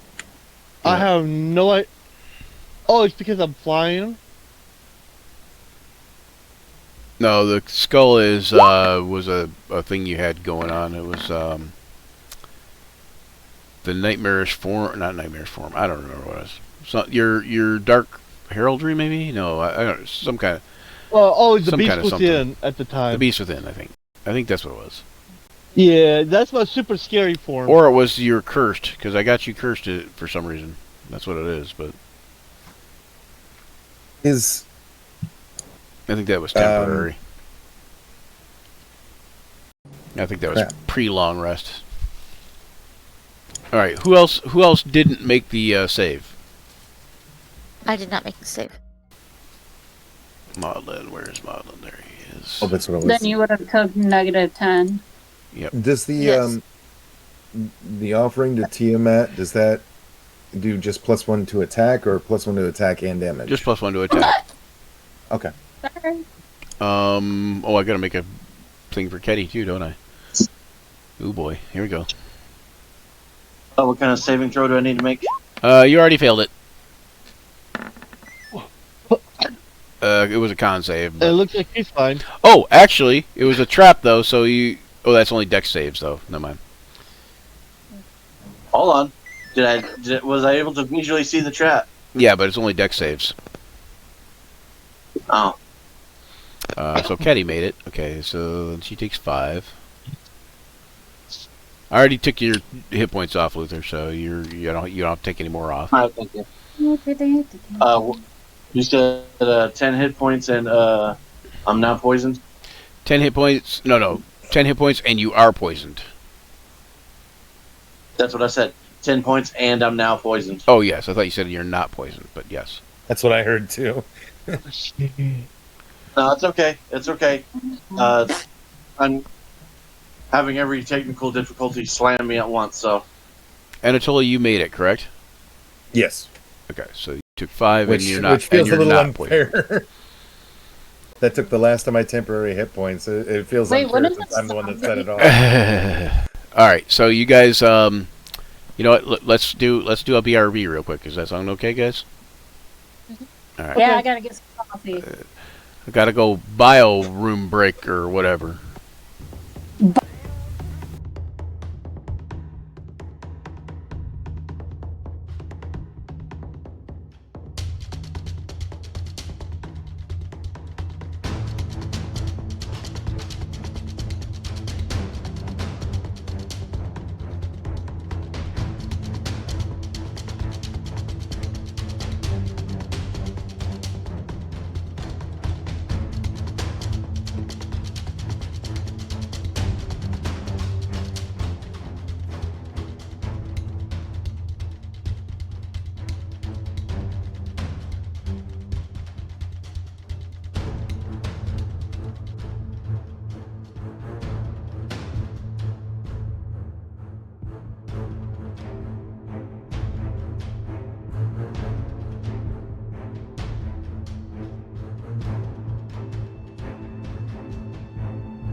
That's true.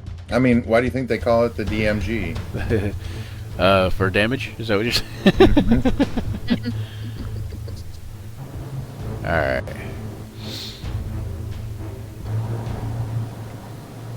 There we go.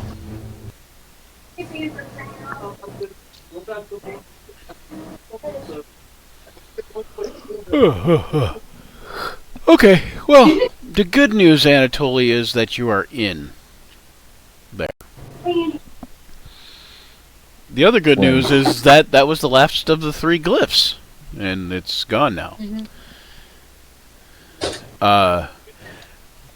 The other good news is that Maudlin, now you can get to the hole in the walls, the holes in the wall to disarm the acid trap. Nice. It's as simple as the other one was. Go ahead and give me a thieves' tools or sleight of hand check at advantage. All right, thank you.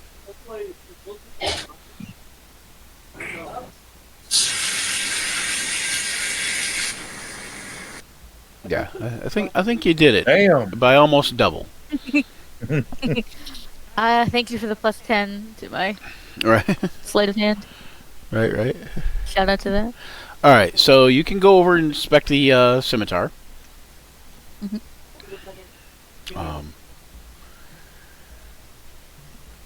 Whoop.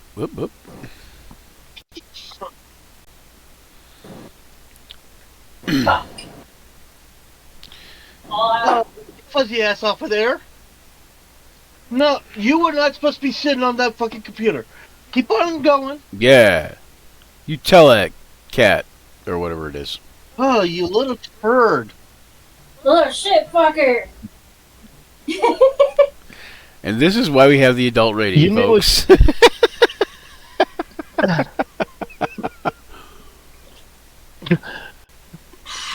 Oh, because I cut it out, Yumi. This program is intended for adults. Mature discretion is advised, or something. I don't know. This With parents' permission. this program is intended for Wait, adults well, with the minds of what? children. With whose permission? Okay. With whose permission? To watch or listen to the show because we're kind of mature. Okay, so what you see before you, Maudlin. Let me just move my character real quick. Is that me? Yeah. No. Yeah, so you Alright. and Anatoly be down here by the scimitar, I would think. Okay. What you see before you is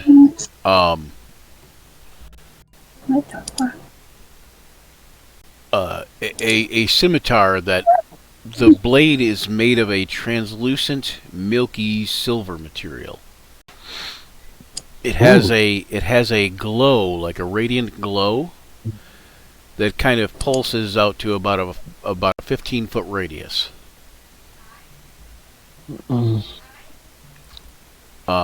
Says a dim silvery blue light.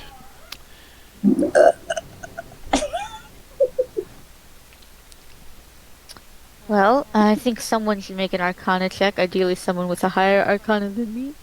I can do that.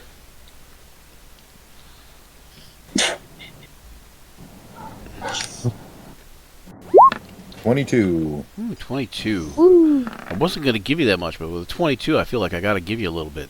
So, in ancient times, you heard, well, you know, in ancient times, you have read about, you've heard of this weapon. It is called the Moon Sliver. Moon sliver.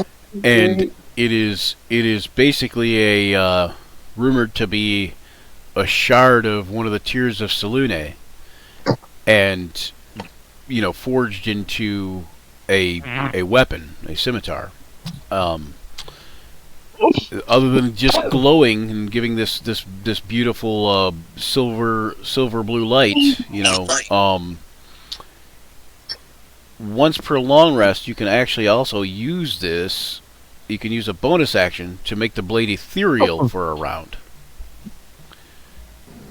ignoring it are semi-ethereal. But it basically what it does is it allows the blade to ignore the opponent's armor class. You gotta touch That's base. pretty awesome. So it's going to, like, whatever you roll, the base armor class is going to be like 10 plus any dex modifiers.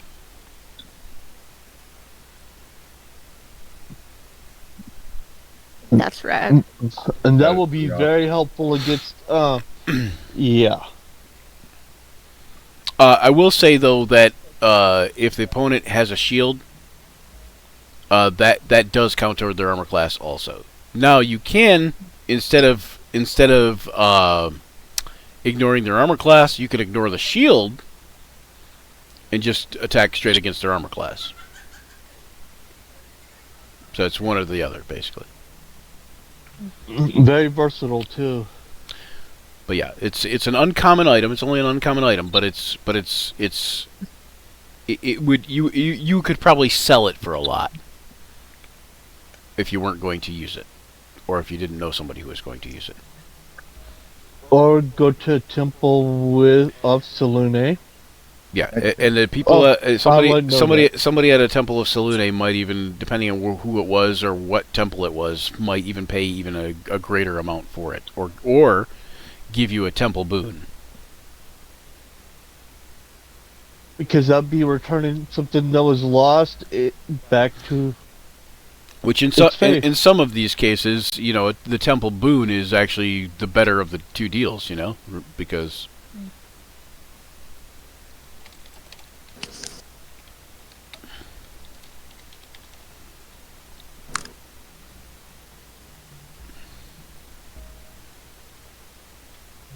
Is it trapped or No. Or did okay. Oh, yeah, because Madeline was going to check for. No, Madeline looks around. He does not see any traps on it. I'll take it down. Like Anatoly will pull it off the wall and like feel the weight and balance of it.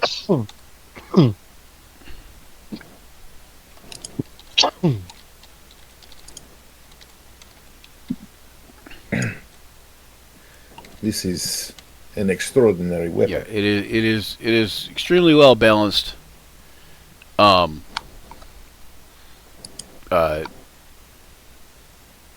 is you know, a beautiful weapon. Somebody really like put the time and effort into this. You're not sure 100% if it actually is a piece of one of the Tears of Selune, or what happened there, you know, exactly. But you do know, like, some of the, you know, the ancient lore of Selune is that the Tears of Selune are basically pieces of the moon that actually broke off at some point, or asteroids of some sort that, you know, that's the like legend / rumor / lore type, you know.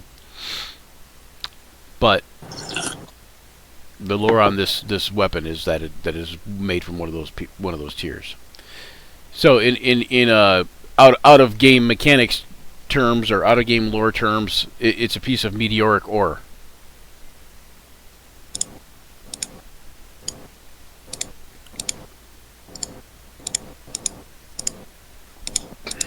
You want to hear something funny? Selune. I done forgot it. Damn it. Selune? That's funny. You want to hear something funny? The goddess of the moon is going to start her own band, and she's going to call it Selune Tunes. I thought it would be lunatics. With Animaniacs. Lunatunes? Selune Tunes? Alright. Lunatunes is better than Selune Tunes in this case, but yeah, that works. Oh, there's just a couple of Alright, animals. so, Party animals. in the treasure vault, you don't, the rod does not lead you to the other piece of the rod. There is no piece of the rod nearby. You get that it's very far away. But what you do find in the treasure vault is A cloak of elven kind. I'm going to just give you guys this because it wouldn't take that long to, discern. A spell guard shield. A flame tongue longsword. Oh. And the moon sliver is a +1 scimitar. Sorry, I forgot to add that it was a +1. I didn't put that in the notes. Yeah.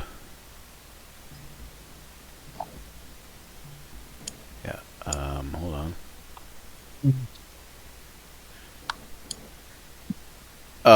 The coins and gems equal to 3,624 gold pieces. I'm gonna put this in here.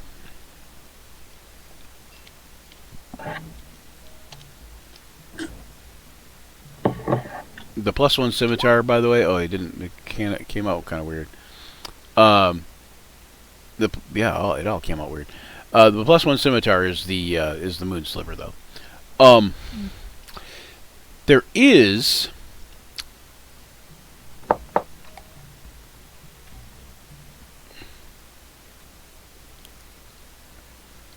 I forgot to add this. Okay, the scimitar also has a property called Songcraft.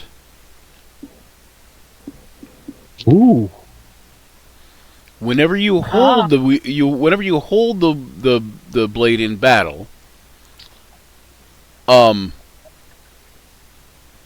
it sings heroic ballads audible to anyone whenever it's held, like whenever it's held in battle. Oh, nice. That's perfect for a bard. This is still the moon silver, or this is a different one? This is the moon sliver. Yeah. I forgot to add this in here. I didn't read it. So it has. It's called the property is called Songcraft. But you also see a idol in this room depicting a robed figure wielding a curved blade smeared with blood. Yeah, blood.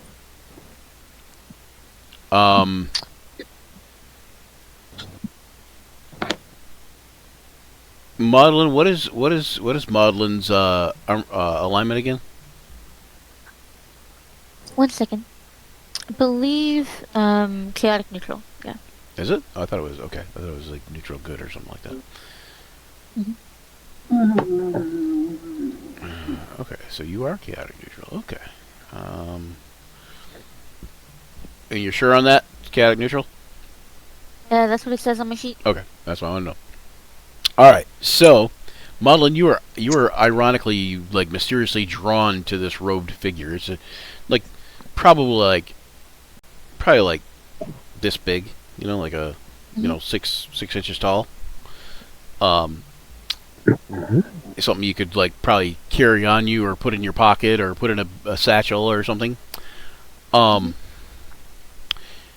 And with a little inspection, you notice this is it's a Baalite idol, so it's it's a symbol of Baal, Bhaal.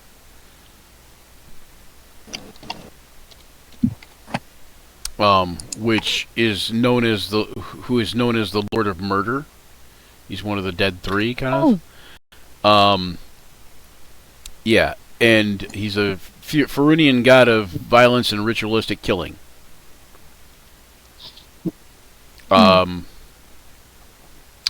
at any rate, with a little inspection, you realize that this Baalite idol is known as the Unseen Murderer. This idol depicts the robed figure wielding the curved blade with blood, blah blah blah. Once per day, as an action, you can cast invisibility with it.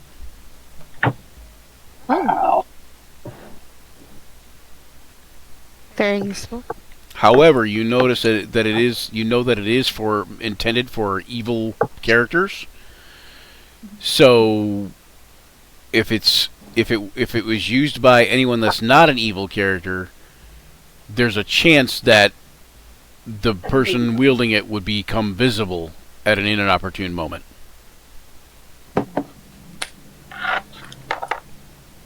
I was afraid you said you wielding it would change your alignment. No, But I no. thought you would.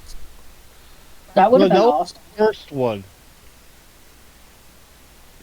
Oh, I remember a helm of back in the day, helm of opposite alignment. So the Oof. the other the glyph that was a good roll by Tharja too, because the glyph that you got rid of Tharja was the glyph of Yeah. lightning, which is 4d6 lightning damage, and the necrotic glyph, which was 8d8 necrotic damage. Or Dang. and your roll left the glyph of poison, which was only 3d6 poison damage in the poison condition. And by the way, as you guys are doing the looking around, everybody who is poisoned becomes unpoisoned. Nice. Yay.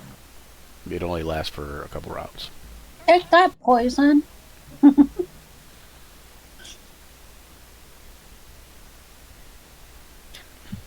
I'm just gonna look in my character sheet to see if I have the Cloak of Elven Kind. If I don't have it, then I'd probably like to take that as a rogue. Seems like a good idea. Ooh, Mhm. ooh. It does require attunement. Oh, I already have one. Woo! Yep. I thought so. Archer, do you have 3 attuned items? But Do you have 3 attuned items, do you know? no. I'll look, I'll see. you check? Let's see. Like magic items. Magic items that require attunement, basically. Okay. The Ninefold Swarm Dagger. Oh, okay. Why? Whoa, okay. The Ninefold Swarm Dagger, which you have 2 of listed for some reason, which is weird. Okay. Get rid of that. Spherian Eye does not require attunement, if I remember correctly.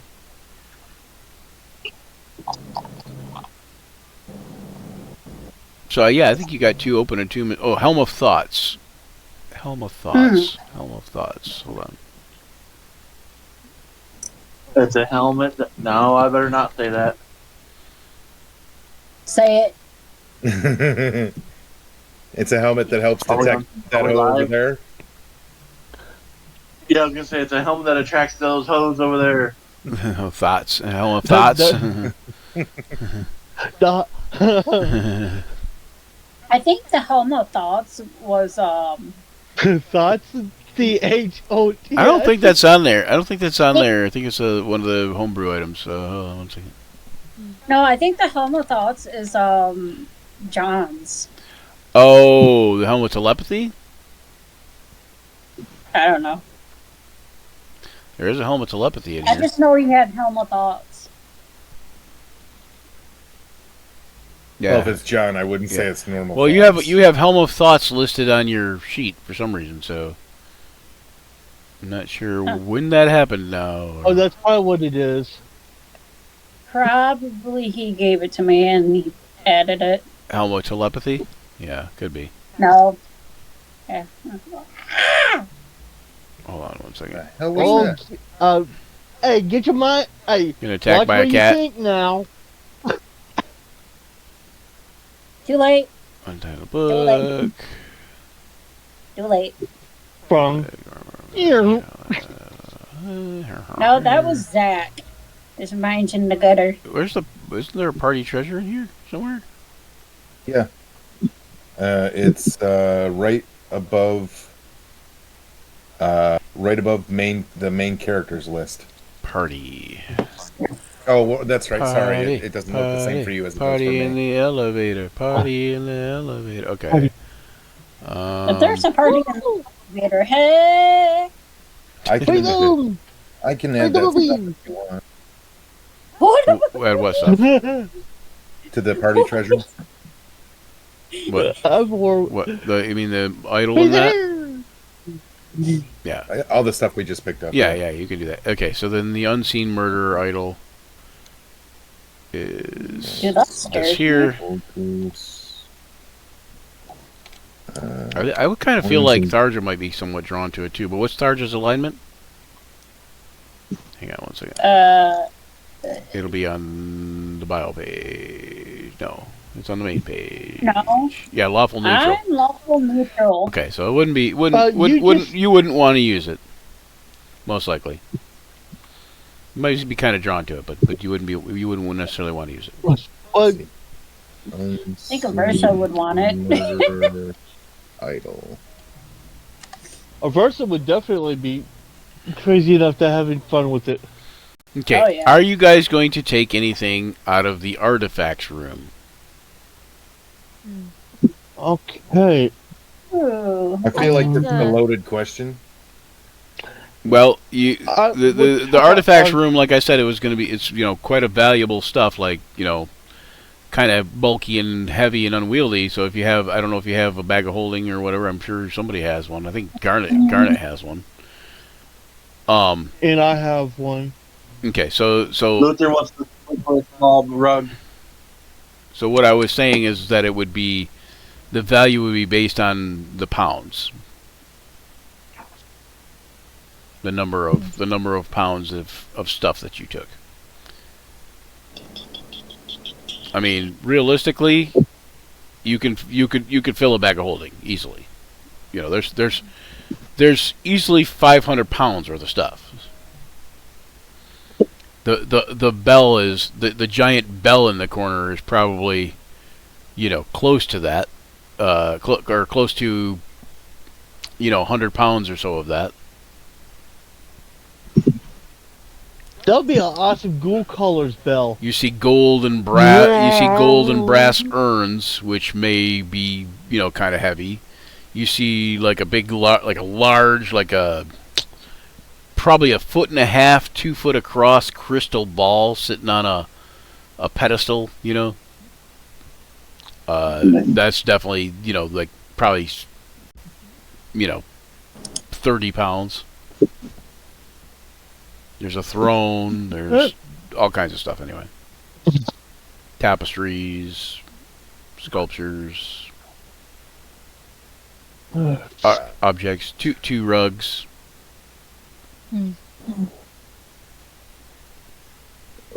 Elvenkind. Cloaking robe of elven kind sits in my wardrobe behind.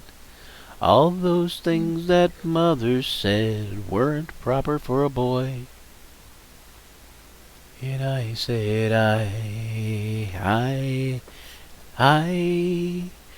could not say What type of, why on this summer evening. What type of what? I'll look as I'm looking around. I want to see if there's anything that's dwarven made. Is there anything that's dwarven made? I'm sure there is. There is actually a rare portrait of a dwarf, and it's rather large. Might not even fit in a bag of holding, but it could probably be crammed in there somehow. But it's rather large, and it is probably I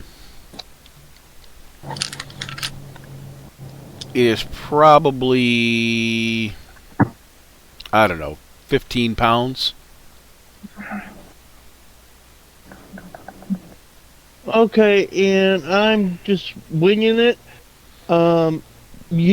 Using his dwarven knowledge, I guess he doesn't recognize this dwarf at all. No, he doesn't. It's obviously a shield dwarf or a gold dwarf, some other surface dwarf, and therefore just not that important to you.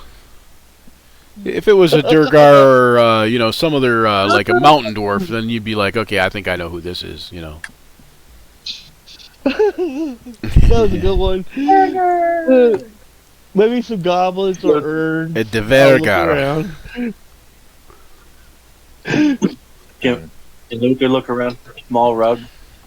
Yeah, you can look around for a small rug all you want. So should I add the coins and gems? Yes. All right, and if I'm doing that, like how much of this 3624 is coins and how much is gems? Yes. Okay, I'll just copy and paste the vault holds coins and gems equal to. I would say 624 in gems. How's that? Yes. Okay. That makes it easier because it wouldn't obviously be mostly gems; it'd be mostly coins. Okay. When it comes to And if you wanted 1624, Brandon, if you guys think you would rather have 1624 in gems, you could do that too instead. I'll do that. And then that way gives you 2,000 in gold value, and that. Well, it's all still the same gold value, but it's 1624 in gems and It's less 2,000 in coins to have to coin. carry. Yep, 2,000 worth of coin. Okay. It's a lot less Some weight. of that coin can be platinum, so you know. Okay. We'll make. I would just kind of split it evenly to make it easy, you know, like so. 1,000 of it in platinum, so that's 100 platinum. Right, and then the other 1,000 in, you know, gold, silver, and copper. Copper. Make 500 gold. And 50 electrum just on that you didn't see, because just to irritate you. God No, I'm kidding. 500. So well, at least Hey, they spin. 50 in electrum, which would be 25 in gold, which leaves 495 or 475. That's the equivalent to $102 bills. So we'll say 4,000 silver, which is 400, and that leaves 75, which would be 7,500 copper. I'm trying to find the items. Here, maybe this is it. There it is. Okay. I was trying to find the items list on this site, this website. Okay.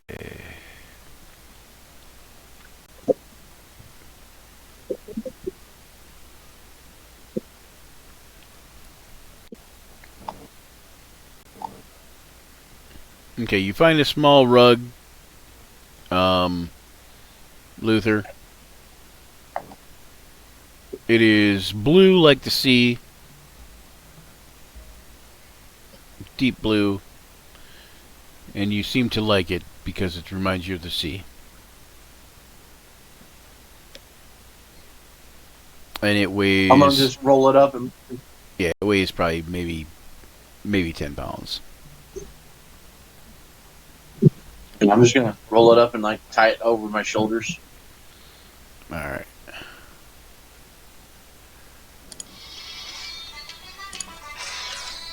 What's that last ability of the song thing? Oh the yeah, the moon song silver crafting. sweater? Yeah, sorry, I forgot to throw it in there. Okay, songcraft property.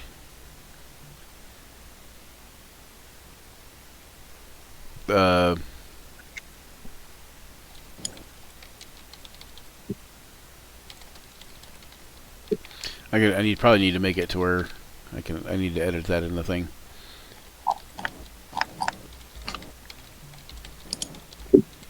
Save changes on the party treasure.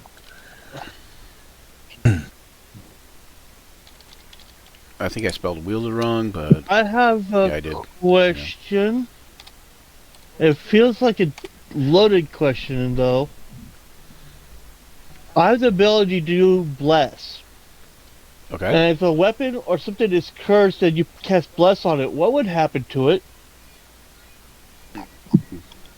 You could try it. Then you just have 1d4 more chance to experience the curse. Did that? It gave you the spell guard shield, right? Oh yeah, it does. Okay, that's in there. Mhm. So that's another good thing for anybody that actually uses a shield. I think if nobody wanted it, probably Keddy would be willing to take it. Garnet would be wanting it. I don't know if he has a thing, but When it comes to the disbursement of the items, I think the Flame Tongue Longsword should go to someone who's a little more close to the action. Maudlin can technically use a longsword, but would prefer to be farther away from the line of Be fire. like Garnet, maybe. Garnet or Gavor. I would say I don't think Garnet No, would use. I don't know what Gavor wields, so I don't know if it's an improvement. Well, actually, I'm a warlock. I'm a unusual warlock. I'm a dwarven one that has a headhunter axe. Okay. I just use different spells. I'm a one of a kind type of warlock. Oh, he just throws fireball and hope for the best. Yeah, Garnet has the Scimitar of Air. I don't know. He could use the other scimitar, possibly, depending on, Oh, But I don't think he would does use. he have I don't think he two would use weapon a. fighting? I don't think he would use a long. Everybody has 2 weapon fighting, depending, but, but no, he does not have 2 weapon fighting skill. So, but he can. Anybody can use 2 weapon fighting. They just don't get their bonus on the second one for the ability score. But yeah, he's got Scimitar of Elements. Yeah, he's full up. But he could use the scimitar. I don't think he can use the longsword. What is he? He is a battlesmith. Okay. Artificer might be able to if he can use a longsword. He might be good for him. But I was thinking Anatoly can use longswords. Can he? Yeah. In fact, one of my weapons that I'm wielding is a longsword. Yeah, I mean that's a flame tongue longsword. That's an extra 2d6 damage. And so it's what? It's a 1d8 plus 2d6. Yeah, or 1d10 plus 2d6, depending if you're using it 2 hands or not.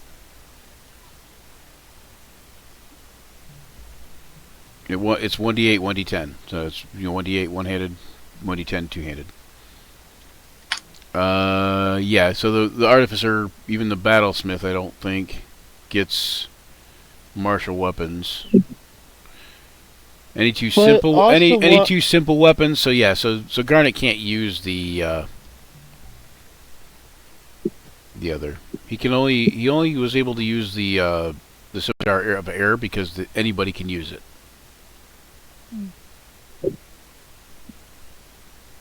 And that gives proficiency to its wielder. Basically.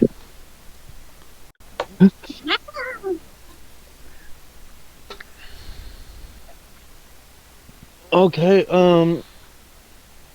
Or scimitar. It's not scimitar of air, is it? Scimitar of air? Yeah, maybe that's what it is. Can't remember scimitar of air or scimitar of elements. Elements, that's what it is. And yeah, it's a scimitar of elements, and it's an air scimitar. That's what it was. So it is a scimitar of air, but it's just called the scimitar of elements. That's what the difference was. Ow. Mechanics. Hey, Teal, how's it going?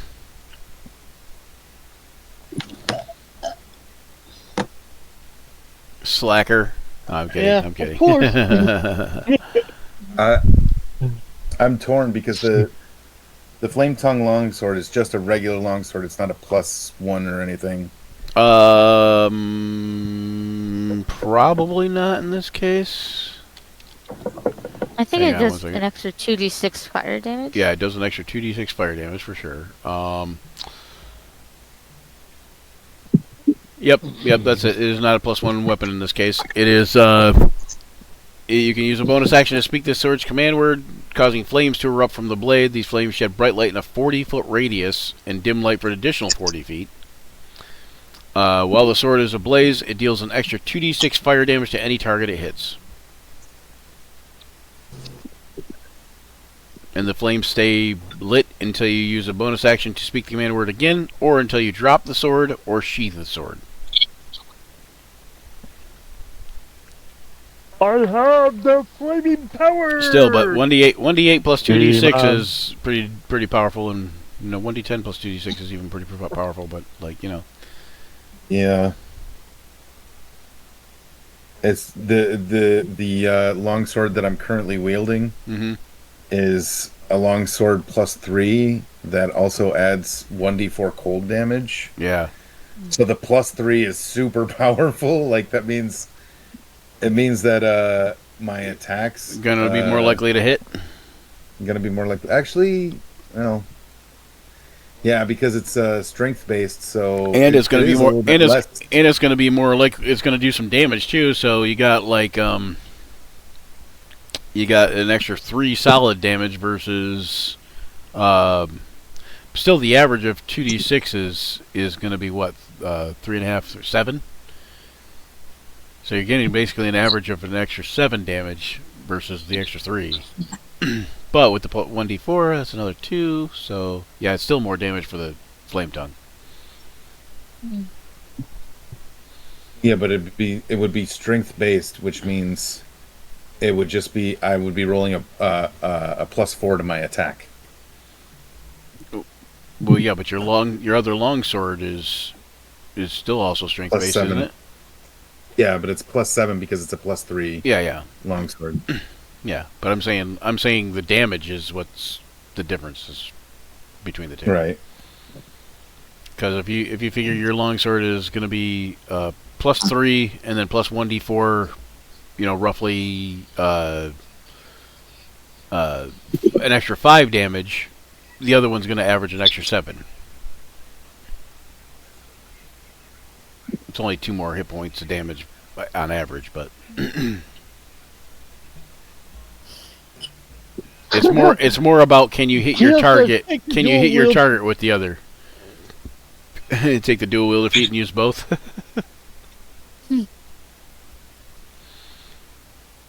See, his offhand would be that one that's very clear. It's like would get to get right past damage. That would be good offhand one with his longsword, his other weapon. That's true. Question, and if this is too invasive or too personal to your character, don't feel obligated to answer. Is anyone evil aligned, for chance? Nope. Yes. I'm not. Not in this. Not in the normal base group, but no.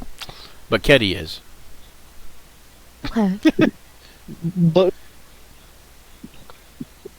She is lawful evil. but she's resetting and fixing. She's fixing things. So I mean, I don't know what you mean by fixing things, but she's not going to be not evil. She's just going to not be. She's just lawful evil, and she's just not going to be under the thumb of a heretic cult that called her a heretic. In that case, since she is evil aligned, Maudlin's gonna pick up the unseen murderer idol. You said it was an idol, Yeah. correct? Yep. Yes. Yeah, and I'm gonna like show it to her and see if she seems interested in it. She says. She kind of like looks at it and she's like, just kind of shakes her head. She says, "Thank you, but my she says, but Tiamat is my deity, and I'll have no other." Understood. In that case, since no one is evil aligned, and well, besides her, and she doesn't want it, Maudlin doesn't believe in having evil artifacts. So if there's a way to Not to Luther. actually, I could put it in my bag of holding to be put out of sight until we can get it to the right place to get rid of it. Or just give it to Luther. You don't want to know what Luther she do says with that. she says it might be useful. She says I could use it, I suppose. She says, but I'd rather not if we don't have to. But in a pinch, I will. Okay. Last says- resort. Because it doesn't require attunement, so you can just kind of anybody can use it. But she's saying like someone else hold on to it or put it in a bag of holding or whatever, and if you guys need it, then she could always be the one to use it, so that way, she doesn't suffer from the ill effect of the thing. Yeah, so I could have it in my bag of holding. Yeah. Yeah, but it just if you're not evil aligned, if you use the invisibility thing, then there's a chance it'll make you appear visible at an inopportune moment. Yeah. Yeah. 50% But that's- chance. Yeah, that is a good thing in a pinch. Escaping. Yep. Plus, Baal is a neutral evil deity, and she's definitely lawful evil. Mhm. And basically, the difference is the different. I mean, I can't even say that because the difference between like a lawful evil and a most other evil characters. I will give you that. Basically, like think of the city official that works well within the law, but does things to his own ends, to a corrupt agenda, so to speak. That would be probably the equivalent of a lawful evil. You follow society's laws and such. I don't like but, a day in society. yeah, you follow society's laws and stuff, but you make sure you do things that are according to the law. Devil's advocate. Oh wait, no.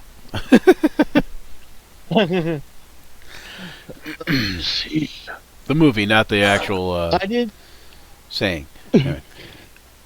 Malicious bureaucracy. Yeah, malicious bureaucracy. Sure, yeah. I hate bugs. That's not about idiocracy. They're asking if characters were not, if the DM we all know. Wait, what? They were asking if characters were not if the DM was. We all know that you are. I don't know what you're saying to me right now. He's like, that's okay. I don't know what you're saying to me either. Are they suggesting that you, as the DM, are evil aligned? Oh, Yeah, could be. evil Yeah. aligned? That's true. If none of the characters are, we all know the DM is. Okay, yeah. I think Well, that see, I thing think is, I think that's could what that's easily true. be evil aligned, I'm not evil. I'm just but misunderstood. I'm just not. I'm very misunderstood. Yes, I'm misunderstood. That's why I'm lawful neutral. When they asked who was evil, yeah, I get what they asked who was evil, but I didn't know the other part of that. But no, I think you meant like when they asked who was evil, you're saying if not, we know the DM is. Is that what you're saying? Probably. Man, I can't drink my coffee. I find that I take exception to that statement, sir, even though it's probably true. It's only a point of view. I'm not bad. I'm only drawn that way. So Jessica Rabbit, right? Yeah. When they drawn badly. yeah, Paraphrasing Jessica Rabbit. Just scribbles. Let's you're see. close enough, Brian. It's just instead of only. But you're close enough. What? Maudlin, I don't know what you use for your main attack, like for your melee main attack. We are going to either have to take a break, and probably what we'll do is we'll just end early because that way we can do whatever. But you guys can sort out. We're gonna actually just take a break right here and end it, probably. Yay! Because I have to run somebody to work. And then I have to run Ellie to work because her car is broken down right now. We gotta. Oh. I posted a nice little review about the car company that fixed it. The auto company that fixed it. Oh, that was nice of you. Yeah, they fixed it. Link me their Oh, Link me so their that page. wasn't nice of you. No, it was not nice of me. It was a nice little Yeah. review in the way that it wasn't nice. Yeah, because basically it was fixed and then it broke down that night. But it was never even fixed. It was just they basically charged almost $200 to tighten the battery cables. The heck? It's like, okay, listen, we turned it in saying that the thing was making noise and that it wouldn't start. Well, they figured since they got it started, it fixed the problem. So you didn't run a diagnostic of any sort. You didn't identify or even pay attention to the idea that it was making noise. I'm pretty sure loose battery cables didn't make the kind of noise that you hear on a car. Uh, No. I've never. I've had some pretty loose battery cables in my time. They've never made a loud enough noise for me to hear. Boy, they must. You see this look? They must have had. This is my unamused strings look. on them. All right. So yeah. So if you want, we could keep going, but since it's almost 2 anyways, then we probably just end, and Yeah. we will Oh. reconvene in 2 weeks. My mom just Yeah. arrived in Mexico. Arrived in Mexico. Ron just has a hockey. Does that sound good, guys? She's down there. Yeah, I'm ready to call it. All right. If you Yeah, are. we can do that. All right. So let's get that D100 thing going again. Here we go. Marlon, we can Marlon. talk afterwards. Oh, okay. Who's rolling the D100 this time? I'll do it. Zach. Oh, you. Okay. Brandon, go ahead. Fucking hate bugs. Brandon, what is that? 27. Yep. Teal said 27. unless your mouth is like a battery loose, something like that. 27 is half singing like lyrical. You know, let's try a different one. Let me see.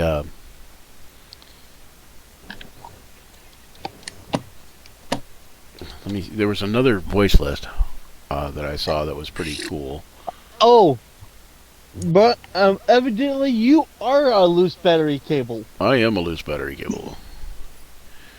Hey, that's what Teal said. That's what she said. That's what she said. I don't know that that's good though. Okay, so 27, loud with a lot of bravado. Okay, loud with a lot of bravado, or half singing. That was kind of the same as the other one. So let's do loud with a lot of bravado. So let's go, and we'll say, thanks for joining us here on Action Surge, where imagination collides with the roll of dice. We battled fearsome foes, forged unforgettable memories together, and as the session draws to a close, remember, the journey never truly ends. Keep rolling those dice and weaving those tales. Farewell, adventurers, and don't forget to check out Action Surge 5e on all the platforms, including Twitter, Facebook, YouTube, and give us a like and subscribe and share. And until next time, may all your actions surge. And we're out of here somewhere. Intro song and credits. There we are. Woo! Outro song and credits in this case. Yay! Gather round, adventurers bold in the realm where tales unfold. The podcast of heroes, a quest divine, where imagination takes flight. Let's combine. Roll the dice, let the story begin. Monsters and magic, the battles within. From dragons to